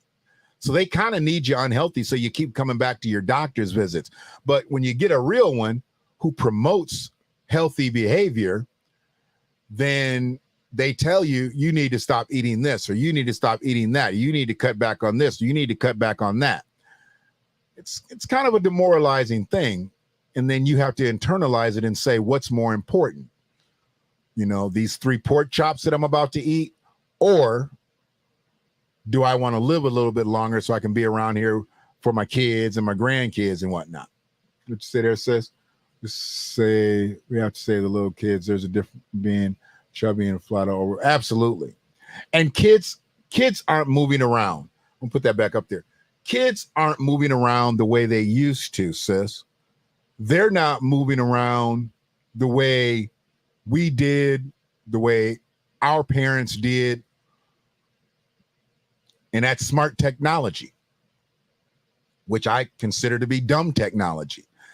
I mean, you've built up artificial intelligence so high to where nobody moves. Everybody's just on their device. And you ain't breaking a sweat being on a smartphone. You ain't breaking a sweat being in front of a computer, laptop, a gaming system. You're not breaking a sweat. You're not burning 1 calorie by doing what you're doing, sitting still. And I think that hurts a lot. And this upcoming generation of children, they're really going to be in for a rude awakening when their bodies don't develop the way bodies have developed before them. And that's why when I see people that were athletic when they were younger and they don't push their kids to get into athletics, because you're not trying to build a professional athlete, but kids need to be able to sweat, burn off endorphins, do what they need to do from the perspective of a health standpoint. There's some people out here that, they want to put their kids in sports and hope they can make the next Michael Jordan or the next Tom Brady or the next whatever. They think that they can build a great athlete. But in reality, all sports should be for a youth is character builders. And I think one of the best ways to build character is to see a kid that's in shape. Because when a kid is in shape and he's confident or she's confident, they're going to respond to other things better than they would if they're not. Kids that are out of shape, it's really difficult And I mean, really difficult to keep them a part of a lot of things if they're in situations with other kids who don't look like them. And what are you going to do? Go around and try to find leagues and different things, different groups for them to be in with chubby kids? It doesn't happen that way. You know, it doesn't happen. The only time that you're going to find a whole bunch of chubby kids that are teaming up together is probably going to be at some type of fat camp, you know, and that's other parents trying to get their kids to lose weight. I'm not a big fan of that. Personally, I'm not a big fan of putting your kid with other kids who are going through being overweight, because for one, I think you've actually conceded, you've somewhat given up by putting them and saying, okay, we're going to try to heal you this way, and you make it comfortable for them to be around other kids who look like them. I realize it takes a kid out of their comfort zone if they have to be around kids that don't look like them, but it's also a motivating factor. It's also a motivating factor when you put kids in play with other kids and use that. I mean, kids, oh, he's too fast. Well, you know what? You got to figure out better angles. You know, you're still going to have to guard him, and you're still going to have to do this and do that. So if you're larger, what you're going to have to do, you're going to have to figure out better angles to be able to catch up to them. Also, use your size to your advantage. If you've got that weight, if you've got that mass, and you are dominant over the person that you're opposing, use your weight to your advantage while you have it before you lose it. You know, because there ain't no point of you being big and you're playing against somebody who's smaller if you don't use your size to your advantage. That's the only time I really condone someone intimidating somebody with their size when you're playing sports. Because if you lining up against me and I'm a little bigger than you, I'm going to show you that you probably shouldn't have lined up against me. And you probably want to go over there and tell your coach that this is not a good matchup for me, and I need you to move me to another space because he's beating me up, simply based on that he's bigger, stronger, faster, whatever, you know, because I was a big kid, you know, all the way through my teen years. I was a big kid, but I was actually kind of swift of foot too. So being big was not a bad thing because I was actually pretty athletic, being as big as I was. Everybody's not going to be that same kid. And I wasn't blazing speed, but I was quick enough, and I was quicker than the average person that was my size, and I worked it to my advantage. Whereas a lot of kids don't know how to use their size to their advantage. And I think that comes from not getting out here and playing outside, because, you know, everybody's of the same athletic capabilities when you're all in gaming cheers. But when you get out there on a playing surface, you know, or playing fields, it's you against that person, mano a mano, and you've got to outwit that person.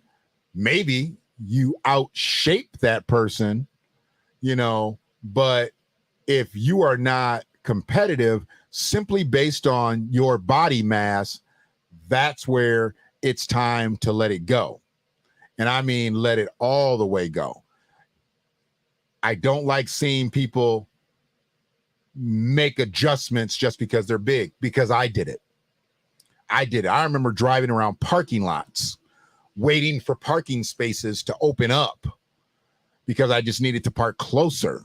And I never conceded and got me a handicap, you know, sticker, which I could have had and could have to this day and still be using, wrongfully probably. But I never got a handicap sticker in all those years. All those years, I never got one. And I could have got one being morbidly obese. When I did actually get one, it was when I went through physical therapy. It was just something that kind of came in my packet, you know, and I guess they felt like I needed it because I was going through there and dealing, you know, with some stuff with my knees and everything. So they gave me one. It was temporary. It was only like 6 months. But, you know, every car I was in, I was like, hey, I got a handicap sticker. We was parking closer. It was what it was. And when it expired, you know, I manipulated the numbers with a Sharpie, used it for a little bit longer than I should have. This is full transparency, y'all. So, I don't know if that's breaking the law or not, but, I know I was able to make a 3 into a 8 and, make a 6 into a 8. I did that a couple times. So might have not broke the law, but I definitely bent that motherfucker. Definitely bent it. So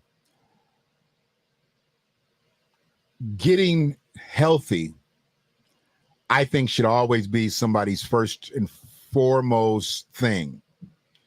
Not worrying about the scales in particular. Getting healthy. Getting healthy should be what you're thinking about when you start out your mission to lose. Not, I'm 350, I want to get down to 300. Not, I'm 400, I want to get down to 250. Because if you beat yourself up solely about the number, if that number doesn't come too fast, man, you're reeling backwards. You're going all the way backwards. Absolutely free. There ain't no point in me holding nothing back. If it's coming into my mind right now, I'm definitely going to say it. I'm not going to sit here and have things come to my mind and not say them. You know what I'm saying? In my mind. It's going to be in my mind. So I look at my years that I put in pre-bariatric surgery, 43 years in. So, basically 25 years as an adult.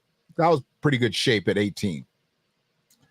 But 25 years as an adult, I really did a lot of damage with my eating habits and lack of exercise. Making it to 43 or 42 when I started doing the decline and preparing myself for surgery, making it that far, I didn't look at it as a blessing. I just thought it was just something I was supposed to do.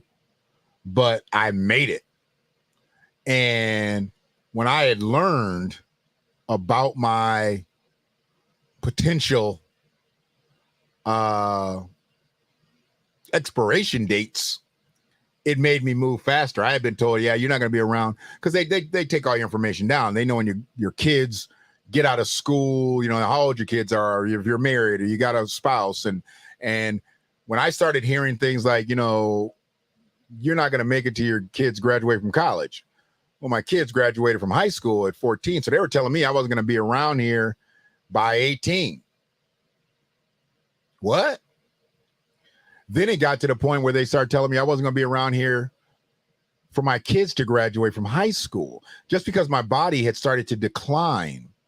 And I kept so much inside because it was embarrassing from where I had been as a young man to where I had gotten to. It was embarrassing, and it just really didn't have any room to share. And, hearing a lot of these things when I was in a long-term relationship, and then I ended up being married, the two people that I was with, I really couldn't talk to them about these things because they just didn't understand.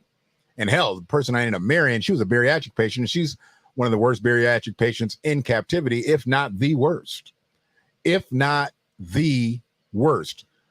And I'll expound on that in just a second. I agree. People always ask me, what's my goal weight? My reply is I don't have one. Yeah, I mean, you're not trying to get to a certain number. You're trying to get to a certain level of healthiness. And I see the way these BMIs read. I get it. But most people aren't going to make it down to normal. Definitely not underweight. But when you get a person that's overweight, I mean, you're talking low to mid twos for a man if he's about 5'10", 5'11". They're saying a man is about 240, 250 is overweight. And it depends on who that man is. That man could be overweight. He absolutely could be overweight at 240, 250. But he could be a mountain of muscle at 240, 250 too. So when they take these things into consideration, the BMI kind of gets thrown out of the window just depending on how he's carrying that 240, 250. Now, when you get into the obesity thing, the obese, say he's 5'10", 5'11", you know, he's up 280 if he's close to that top number at 39. He's up, you know, 280. They're definitely going to say that's obese. And then if he ventures back into that 290, 300 range, same height, 5'10", 5'11", he's going to be 40 plus, which is me. At clocking in about 305 last weight. I think it gave me like 442, something like that, BMI. So am I ashamed of that? Hell no. Hell no. Because flipping that number around, right? Where I was at 503 back in late 2012,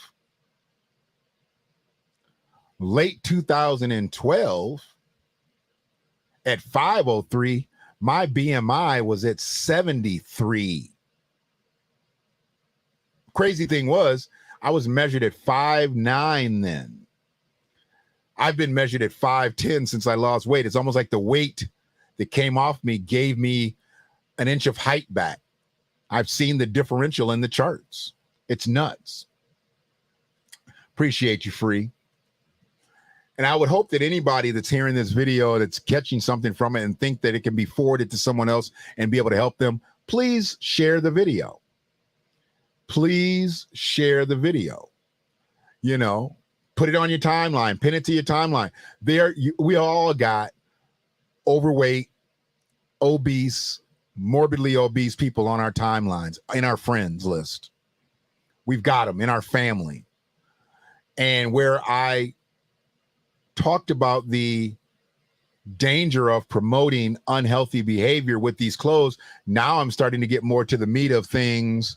And we talk about things that go wrong in your body. I mean, all these other issues, not really tackling diabetes as much tonight, but we know people, when they get overweight because they have consumed certain foods and they have probably certain genetic traits and things like that that can cause diabetes. And diabetes is just a horrible thing to have. And, you know, I empathize for anybody that's along those lines where they've got to do the pricks, you know, they got to and take the pills and do all that stuff. I mean, I see people poking themselves in their stomachs and all that stuff. I get it. Thankfully, I've never had to deal with it, and hopefully I don't. And that's why I want to stay more on a healthier end. You know, I've been on that spectrum. I've been right there. Diabetes was coming. And, you know, I got my portly ass up and started going the other way. And thankfully, it has not caught me yet. Knock on wood again. So just trying to be healthy. I want to be one of those guys that, you know, when the old people see me coming, you know, I just want to be where I want to be right there with them. I know that ain't who I think it is. That's what I want the old men saying, you know. I want to be one of them guys, you know, that the 80, 90-year-old guys are saying that when I'm 70. You know, I want to be that guy at 70 saying, here comes a guy that we didn't think was going to make it. He's in his 50s. But we've lost so many people. We've lost so many people that didn't get to their 50s and 60s. You mean, you know, and not all of them were morbidly obese or unhealthy, but for just various reasons, they didn't make it. They didn't make it. Absolutely. I mean, I know for a fact, had I kept up the behavior and let my appetite lead me around, I wouldn't have made it. I would have eventually dropped, and my body would have probably went on to a much faster decline than they were already projecting, because doing all of those diets I had learned how to lose 50 pounds. I could lose 50 pounds in a heartbeat, 60 pounds, 70 pounds. I got up, lost 100 pounds on Atkins and lost 80 pounds on Atkins and gained 100 back. lost 80 pounds and gained 100 back. So I went past where I was and ended up having to buy bigger clothes. I mean, you know, you lose 80 pounds, you buying some different stuff. You buying some different pants, you buying some different shirts, you buying some different things. You lose 80 pounds. Man, all that stuff went to pot because I gained it all back. Couldn't wear the stuff that I wore once I lost 80, and then had to buy new clothes because I couldn't wear the stuff that I had when my original weight, because 20 pounds, when you big, 20 pounds can shift you a size. That can definitely shift you a size. Would you say that, Free? Yeah. We don't respect a lot of times diabetes and hypertension, high blood pressure, as we call it. We don't respect that, you know, and just other things that happen to your body when you put all of that weight on it. When you put all that weight on it, you don't really have control of yourself. You just don't. My brother passed when he was 49. Wow. First was diabetes, 2 kidney failure, 3 heart. Whoa. So he had the trifecta. Diabetes, his kidneys failed, and then he had heart disease. You know, and was your brother obese or morbidly obese, sis?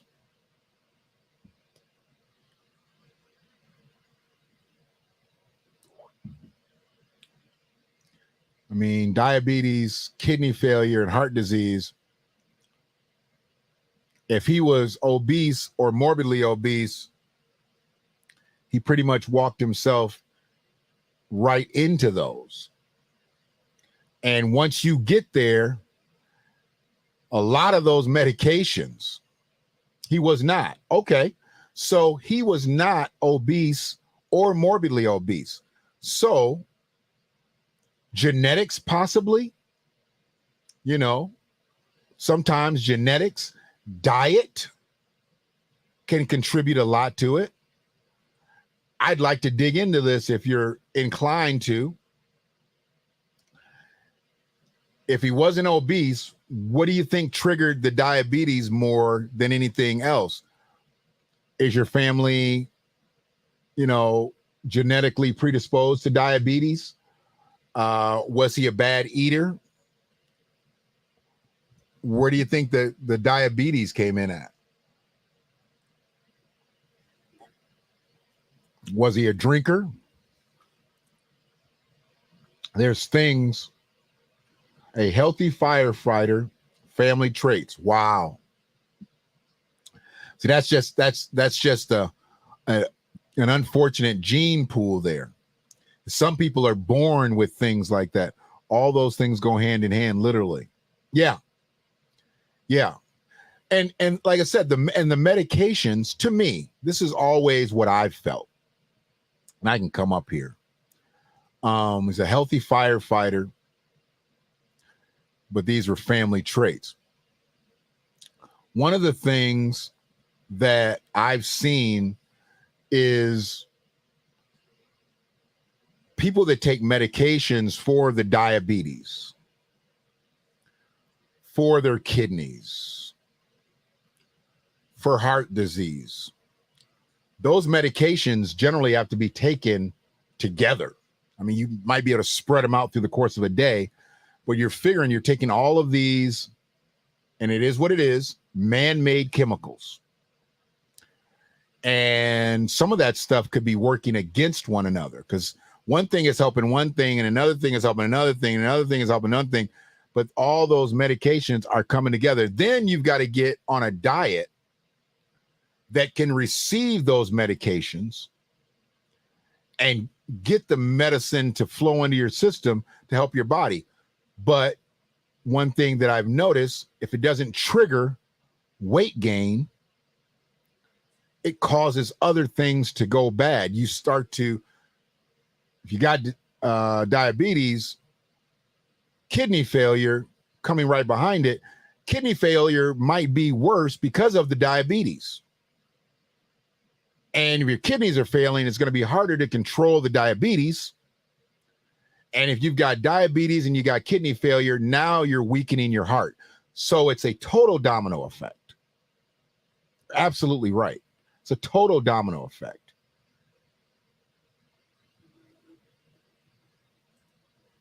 %70 family diabetes. Wow. So you've got to be on guard from being young, and you could be a health nut, which your brother sounds like he was in pretty good health, and he still couldn't outrun the gene pool. That happens. That happens. You can't outrun the gene pool sometimes. 15 pills a day. That is nuts. That's basically that's over 2 pills an hour. That's over 2 pills an hour. And he probably couldn't take them like that. He probably had to take them, morning, noon, and night. So might have been taking them in like 4 or 5 pill increments. That's a lot of medicine to put on your belly. And if your diet isn't right, medicine like that can constipate you, or it can make things go the other direction. The medication can be more damaging than the actual disease. Absolutely. Absolutely. And that's where I feel like we as a people, once we get to the point where we are not able to control what we're able to eat, and the medications become such a necessity, you're going to take that medication because you're trying to make whatever better.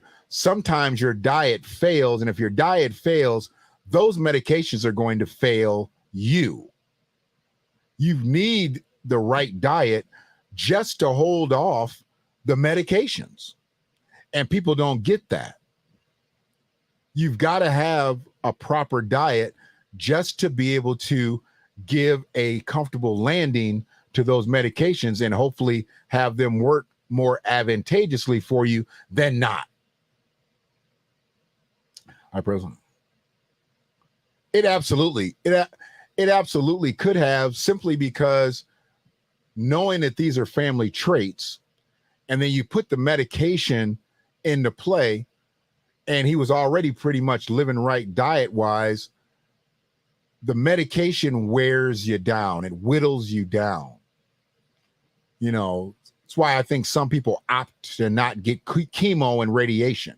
They just take their chances on the tumors not spreading, and they'll go at it maybe from a more organic way or holistic way, because we know what radiation and chemo does to you. And once you go through those cycles with cancer, your body is tattered in such a way, you really just don't have much control over anything. And if there's any movement in those tumors, they're going back in there again. And they're going to kill off more of that tumor, more of that poison in the cancer, but they're also going to burn off some good stuff too when they do those things. What? Plastic eggs?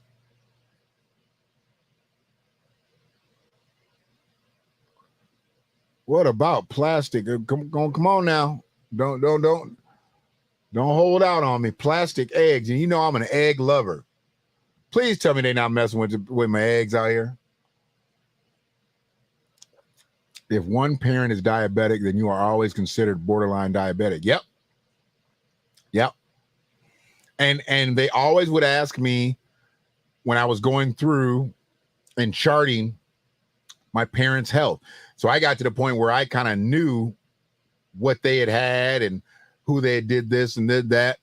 And I was on the spectrum already. Knowing my father had it, I was easily a candidate. And luckily, I never got to that point. Thankfully. Maybe not lucky. Thankfully. Yes, it does. Okay. Yeah, I ain't gonna watch that until I get off here. Or if you think I should watch it while I'm on here, I'll know. I'll screen share it, but I'll know. So Speaking of some screen shares, I want to get back to talking, and we won't do it tonight, but this is just a total curveball. I want to talk about those missing people in Memphis. I have not seen one video on those missing kids in Memphis. And the days that they went missing was very, very peculiar. This should have been international news. This should have been international news. And I'm wondering, where are those babies? Where are those babies? All those missing children came up missing. It was like a 6-week period. I don't even know if it was that long, but it was just a ton, like 11 or 12, if I'm not mistaken. Yep, they do. Yeah, as you get older, they want to know, your siblings, the closest sibling to you, all that stuff. I've answered all of those questions. I've answered all of them. And it's unfortunate. It really is unfortunate that a lot of people don't know their families' health histories. So therefore, they're on an island when doctors ask them what's going on. Did your mother have this? Did your father have this? Did your grandmother have this? Your grandfather have this? Did your siblings have this? Some people don't know. And I've always kind of prided myself on product knowledge. And the product that I need to know the most about is me. And the only way I want to know about this product is to know about who produced me. If I don't know about who produced me, then how can I control this product? I am the product of a product. So if I don't know what happened with them, how can I figure out what's going to happen with me? I can at least be up on it. I can at least be up on it. So I'm just hoping that people take these things seriously when somebody tells them that their BMI is out of whack. I'm not saying that some doctors aren't going to be flat out crazy sounding, saying that you need to get your BMI under 25. Okay. Because, and let me see if I can did I got one here? Hold on one second. I had a BMI calendar up earlier.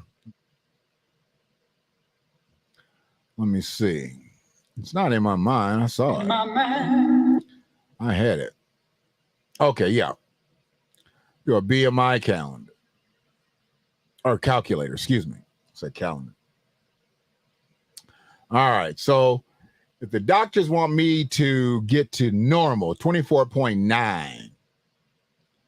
24.9. I'm going to tell you where I'm going to have to be to get to 24.9.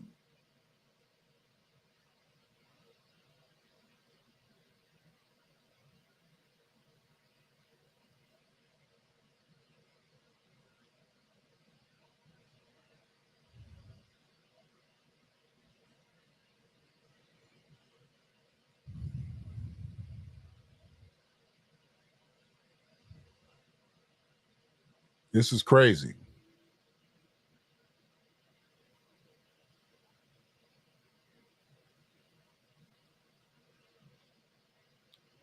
I'm going to do 3. See if I get there. All right.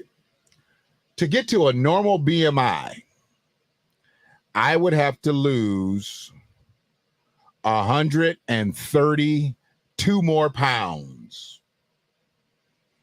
I would have to lose another 132 more pounds to bring me down to 170. No, that's, yeah, 132 more pounds.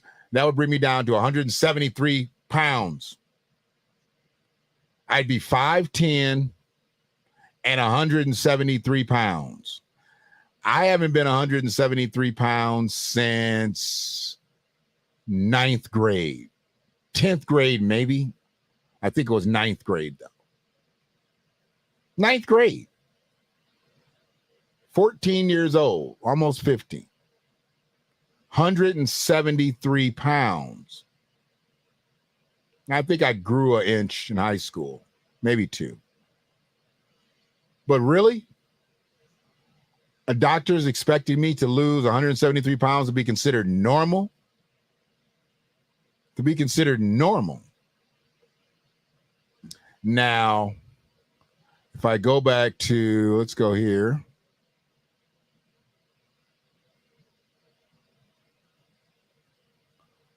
If I get to 200 pounds, if I lose another 100 pounds, I'm at 28.7. I'm overweight. Still considered overweight. At 200 pounds, I would be considered overweight. At 200 pounds, I'd be a mess. I'd be a mess at 200 pounds. I can't get down that low. I'd be a mess. I already know I'd be a mess. I'm already a mess. I'm 300. So I'd be a mess. And I think I was probably 22 at that point. If I was 200 pounds, I'd probably think I was 28. It said my BMI would be 28. I'd probably think I was 28 if I got to 200 pounds. I would be a flat out mess. I know I would.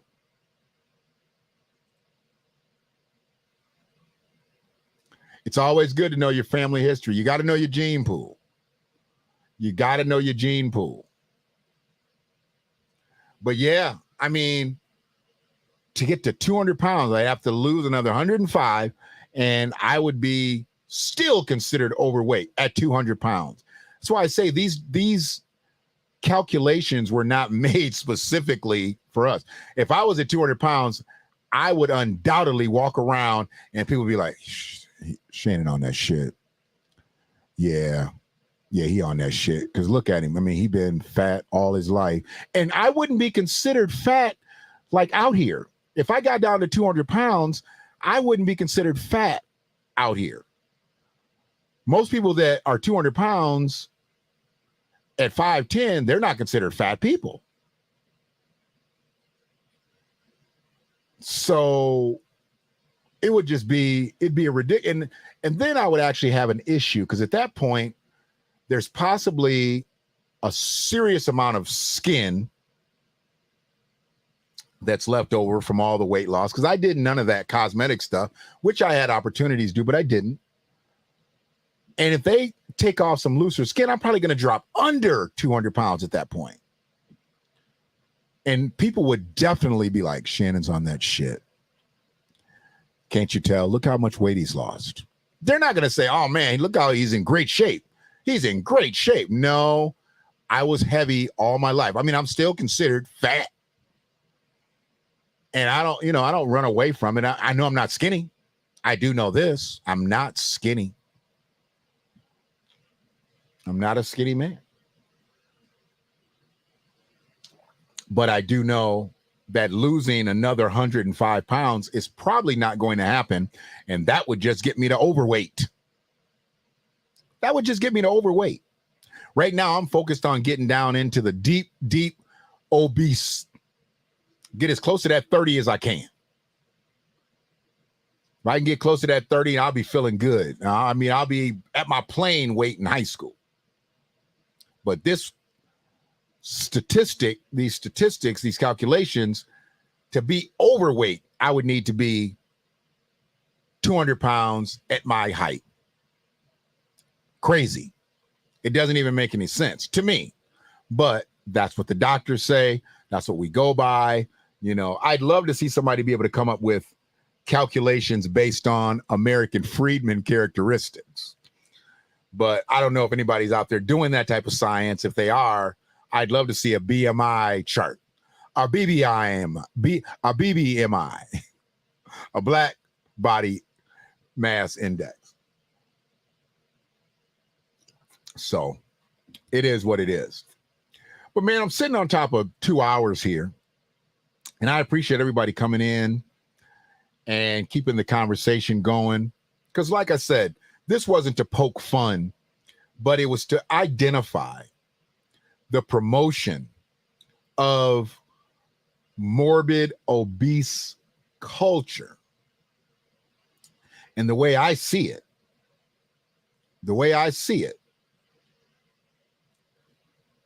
you are what you are. I mean, you really are. You are what you are.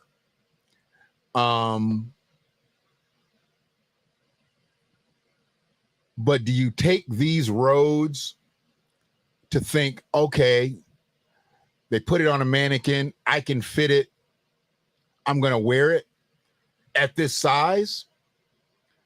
Because when I got to the point where I was literally at a 6XLT. Hear me?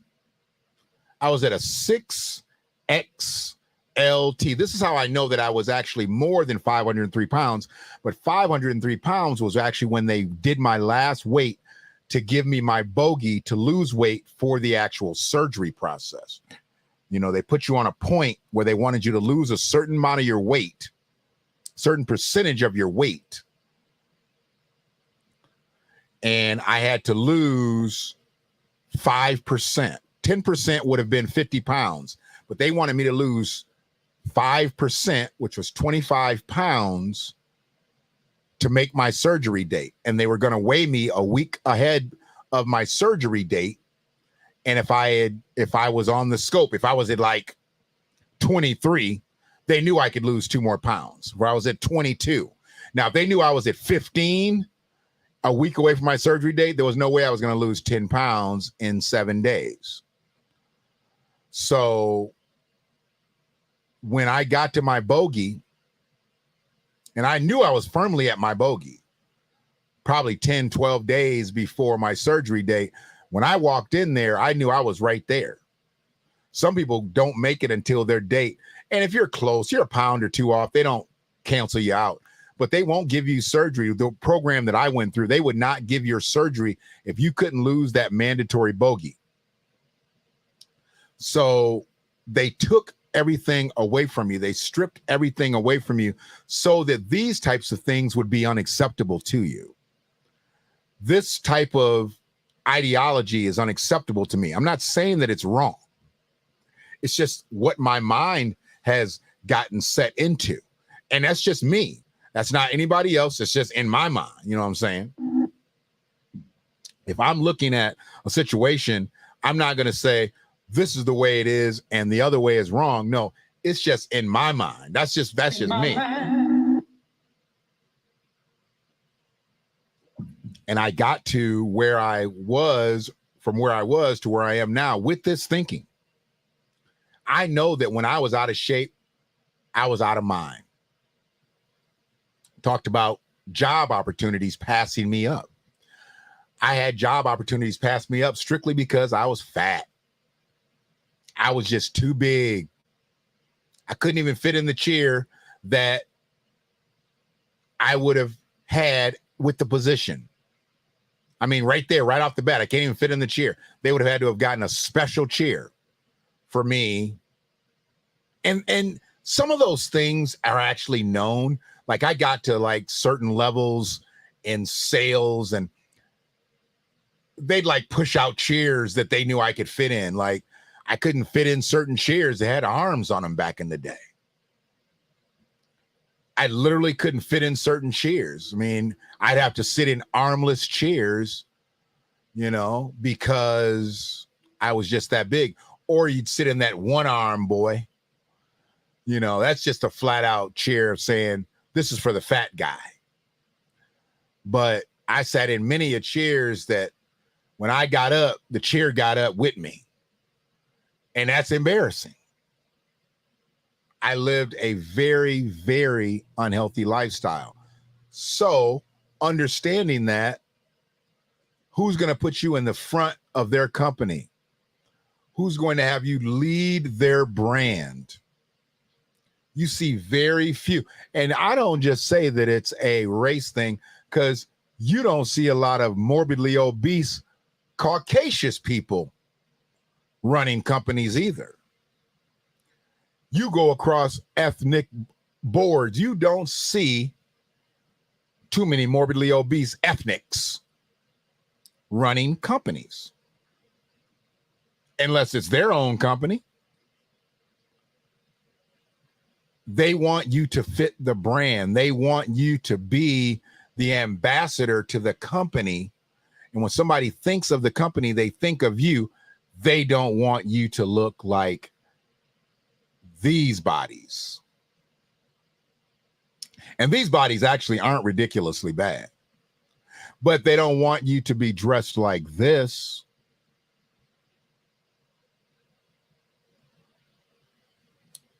They don't want you dressed like this. If you're in a corporate structure, they generally want you to be one of the more nicer dressing people.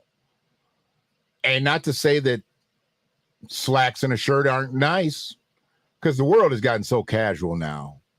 When I see offices and everybody's in khakis and t-shirt or khakis and polo, I'm like, wow, the world has changed. I remember you couldn't be in a sales position unless you wore a tie. I was in a part of that last generation where we had to wear ties as salespeople. And that's what it was about. And it wasn't going to change. Now, you know, it's polos for everybody. Gets a little cool, you know, they get you a sweater vest. Gets a little cooler, they get you a fleece, you know, or the windbreaker, button up, zip up, or pull over. You just sent the fake egg story. Uh-oh. Oh, boy. You concerning me, sis. You concerning me. Fake egg. Uh-oh.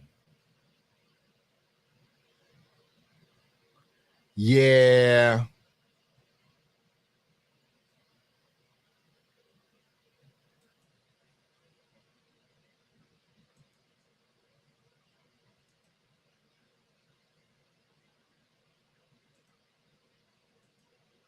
Okay. I see it.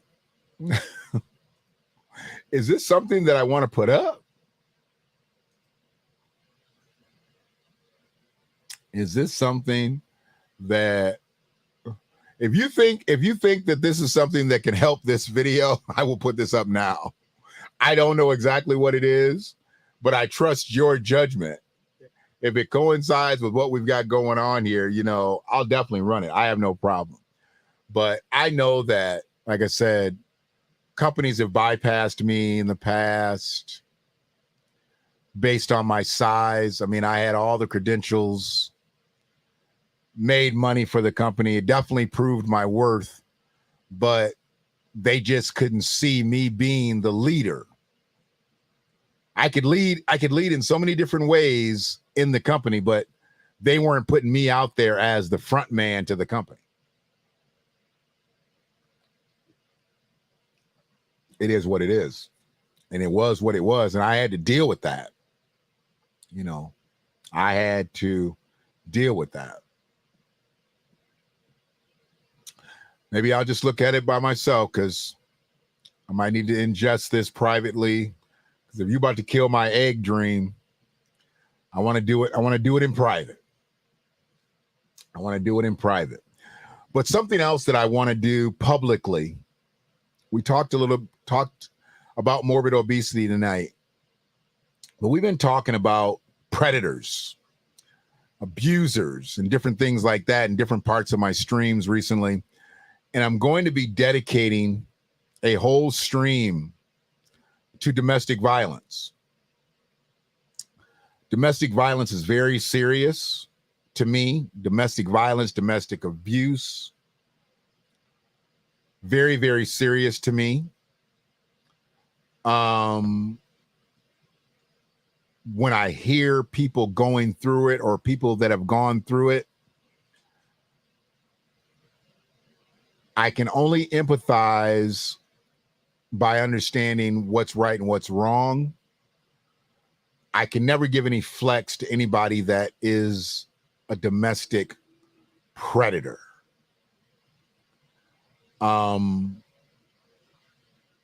Domestic violence, domestic abuse, however you want to look at it, there's so many different arms to this, and we're going to talk about the different types of domestic violence, domestic abuse. And I'm going to have some social workers come on and be able to speak candidly. And what I wanted to do is I want to bring it from two different perspectives. I want to bring it from the male perspective, and I want to bring it from the female perspective. So I'm working on getting those individuals. If we get that lined up between tonight and tomorrow, I'll probably do that stream early Saturday. Something that I've promised myself, and I've promised a few others who've wanted me to talk about domestic violence for a while. So we're going to put it all together, and the gloves will come off. I'm not really big into just dropping names, but I'm going to give examples. I will be giving examples of things that have happened and why I find it to be unacceptable. And we'll get on to that. You'd say, you have those family reunion cheers? Oh, yeah. Oh, yeah. The family reunion cheers, they ain't just a little bit stronger than a Dixie plate. And if you sway one way or the other, that chair is going to fold like an origami project. I'm telling you. I done sat in them chairs before. And I done sat in them chairs before and just felt that slow decline. Like that leg just started to bend in, and I just went all the way down to the pavement. I've been there. I was in a meeting one night. It was totally embarrassing. I'm in a meeting one night. We were up in Novi somewhere. And man, we were sitting in them type of chairs. You know, we call them the family reunion chairs. They're cheap, just cheap. And man, that chair just started to crumble. And before I knew it, I was reaching for trying not to hit that ground. And I hit that floor, and it was just so embarrassing. All I could do was look up, and I see 4 or 5 people just looking down at me. And it was one of the most embarrassing situations ever. Ever. Literally a month later, I started my counseling. I had already gone through several doctor's appointments and things like that. And that's where I just knew. I was like, come on, man. It wasn't the first time I had broke a chair either, but I was amongst anywhere 40 to 60 people in a meeting. And I was actually with some guys that I was churching with. So they knew me, and they actually respected me. They actually, you know, I was probably more of a mentor to them because of my age and because of my wisdom. They looked to me, you know, for a lot of advice, you know, with their relationships, with their marriages. And I just felt lost. And like I said, looking up at them, it was very embarrassing. Started feeling shame wobbling up and down the hospital floor. Yeah, I get it. I totally get it. You get sick and tired of being sick and tired. And once you get to that point, it's very difficult to turn back.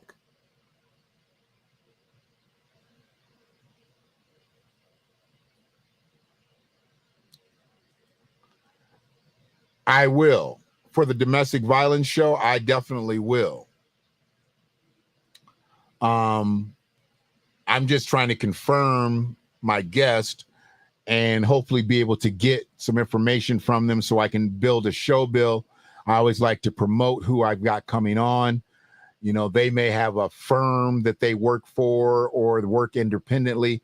Because truthfully, one of my guests, I'm not even sure exactly who it is. I do know one, but I don't know the other person.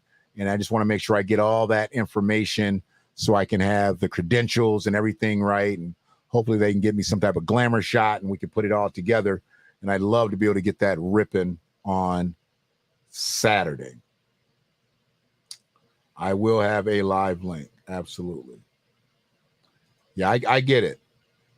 You get embarrassed. And it's not for anybody to judge you on but yourself. Yeah.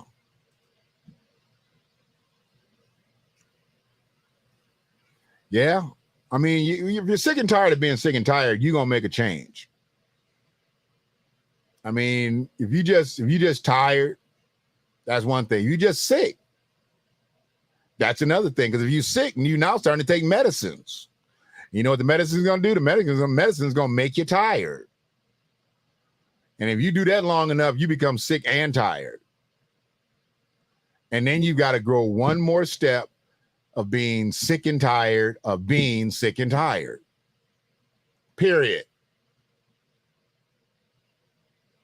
So, but I appreciate y'all sitting in here with me tonight. This is very serious. We need to take into consideration the statistics, the science behind it. But what we really need to make sure that we're doing is not pushing ourselves into a place where we really shouldn't be. I'm not going to promote unhealthy behavior, and promoting clothes that don't fit or fit improperly is promoting unhealthy behavior. It's where I'm at with it. It's where I'm going to stay with it. Because I know for a fact that had I not made my change, I would have still promoted unhealthy behavior. I would have still wore clothes. Like, it was so funny to see me wearing a 5X Rockaware shirt, and then I see somebody walk in and they probably like a 1X, 2X. Same shirt. And that person feels like I shouldn't be wearing that shirt because they're that size and I'm my size. And I feel the same way. Like, you shouldn't be wearing this shirt because I'm fat. Just like I don't like when little motherfuckers go to the big and tall store and get a 3X shirt. Go to your own store. Don't come in here. I mean, we had a generation of people buying clothes that were bigger, buying shirts and pants and everything that was bigger. I hate that. I hate that about this much more than I hate a woman walking in, getting some cargo shorts that are my size. Like, look, lady, I can't go to Lane Bryant and get nothing. Don't be coming over here to DXL getting stuff off our shelves. Damn that. So it is what it is. But I will never promote unhealthy behavior, ever. It's bad for business. It's bad for business.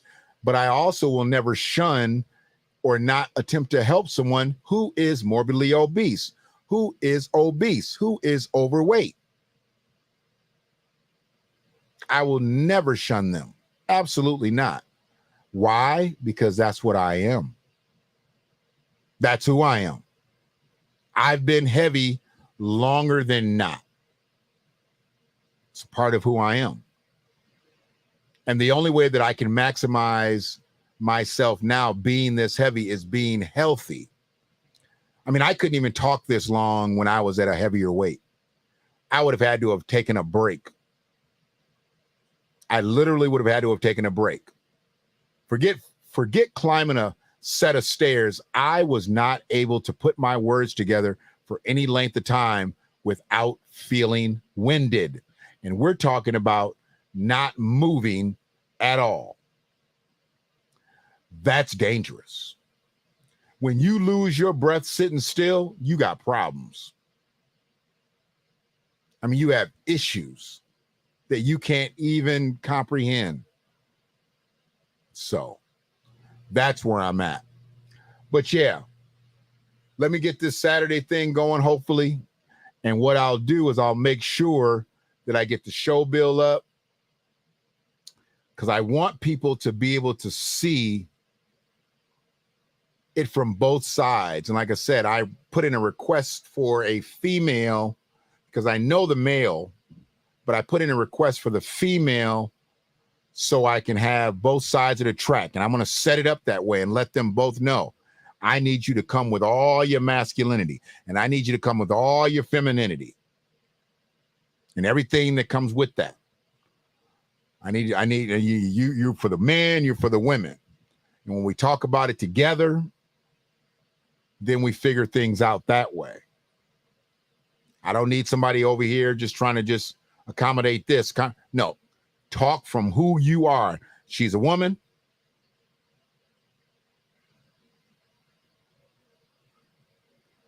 She's a woman. I want to hear from a woman's perspective.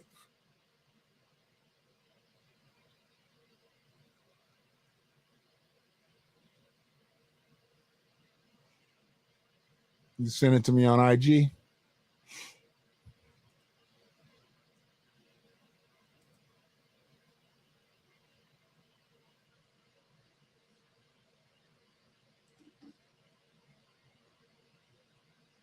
It hasn't come through just yet.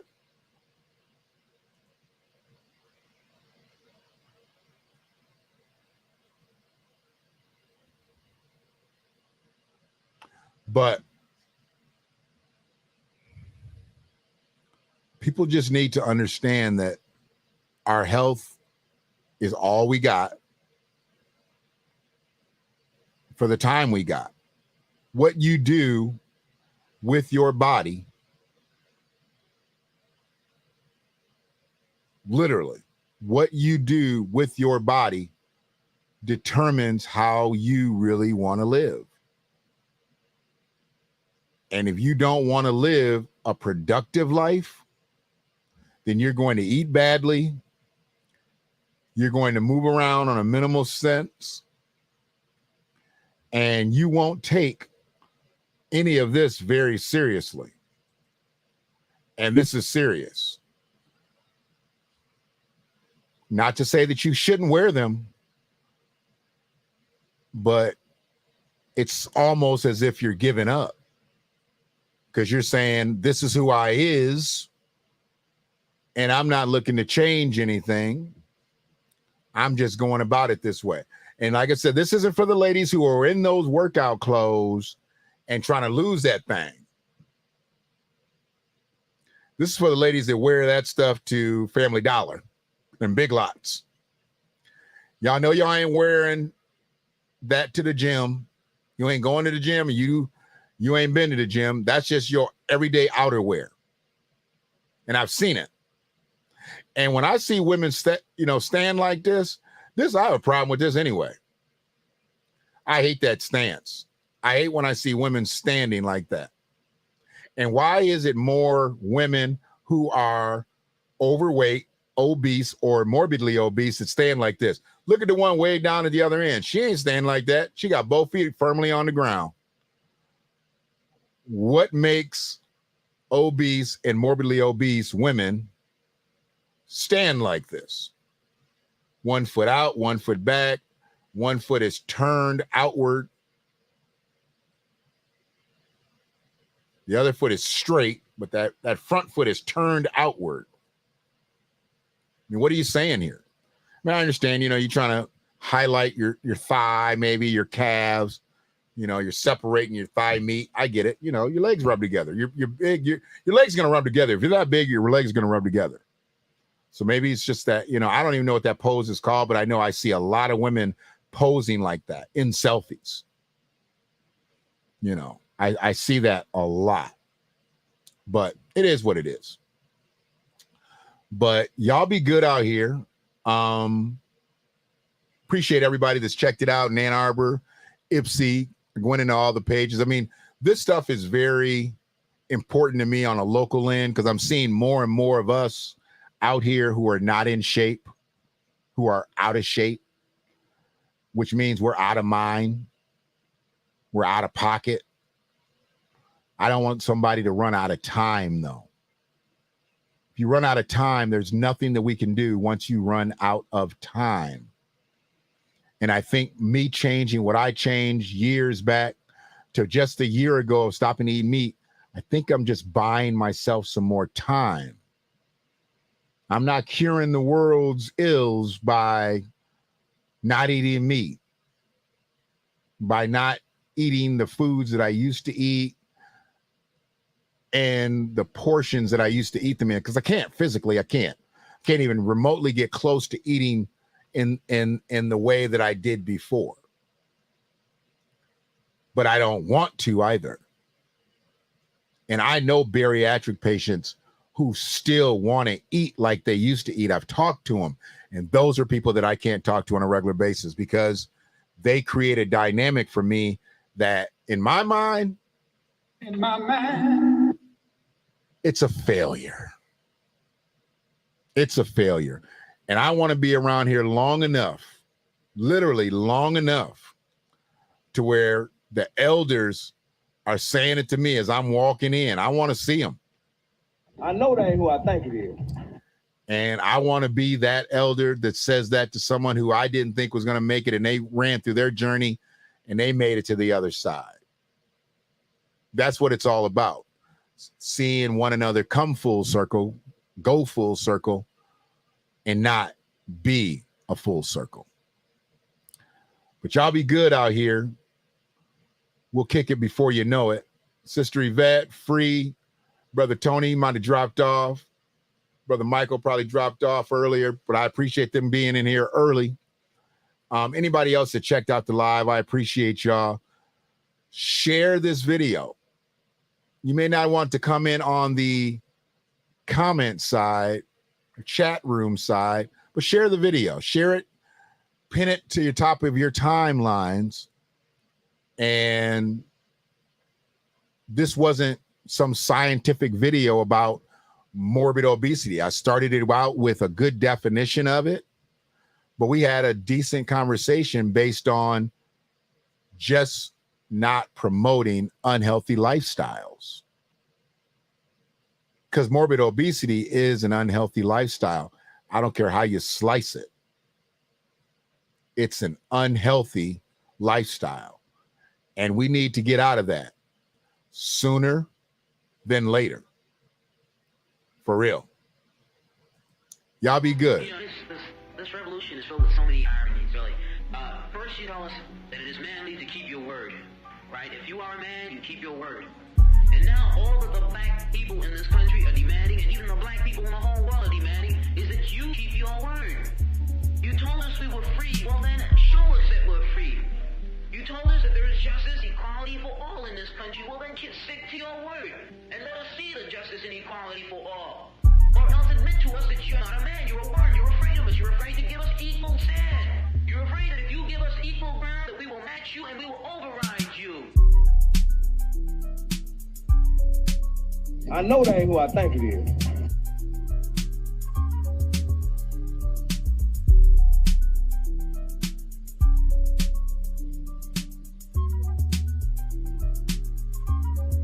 In my mind.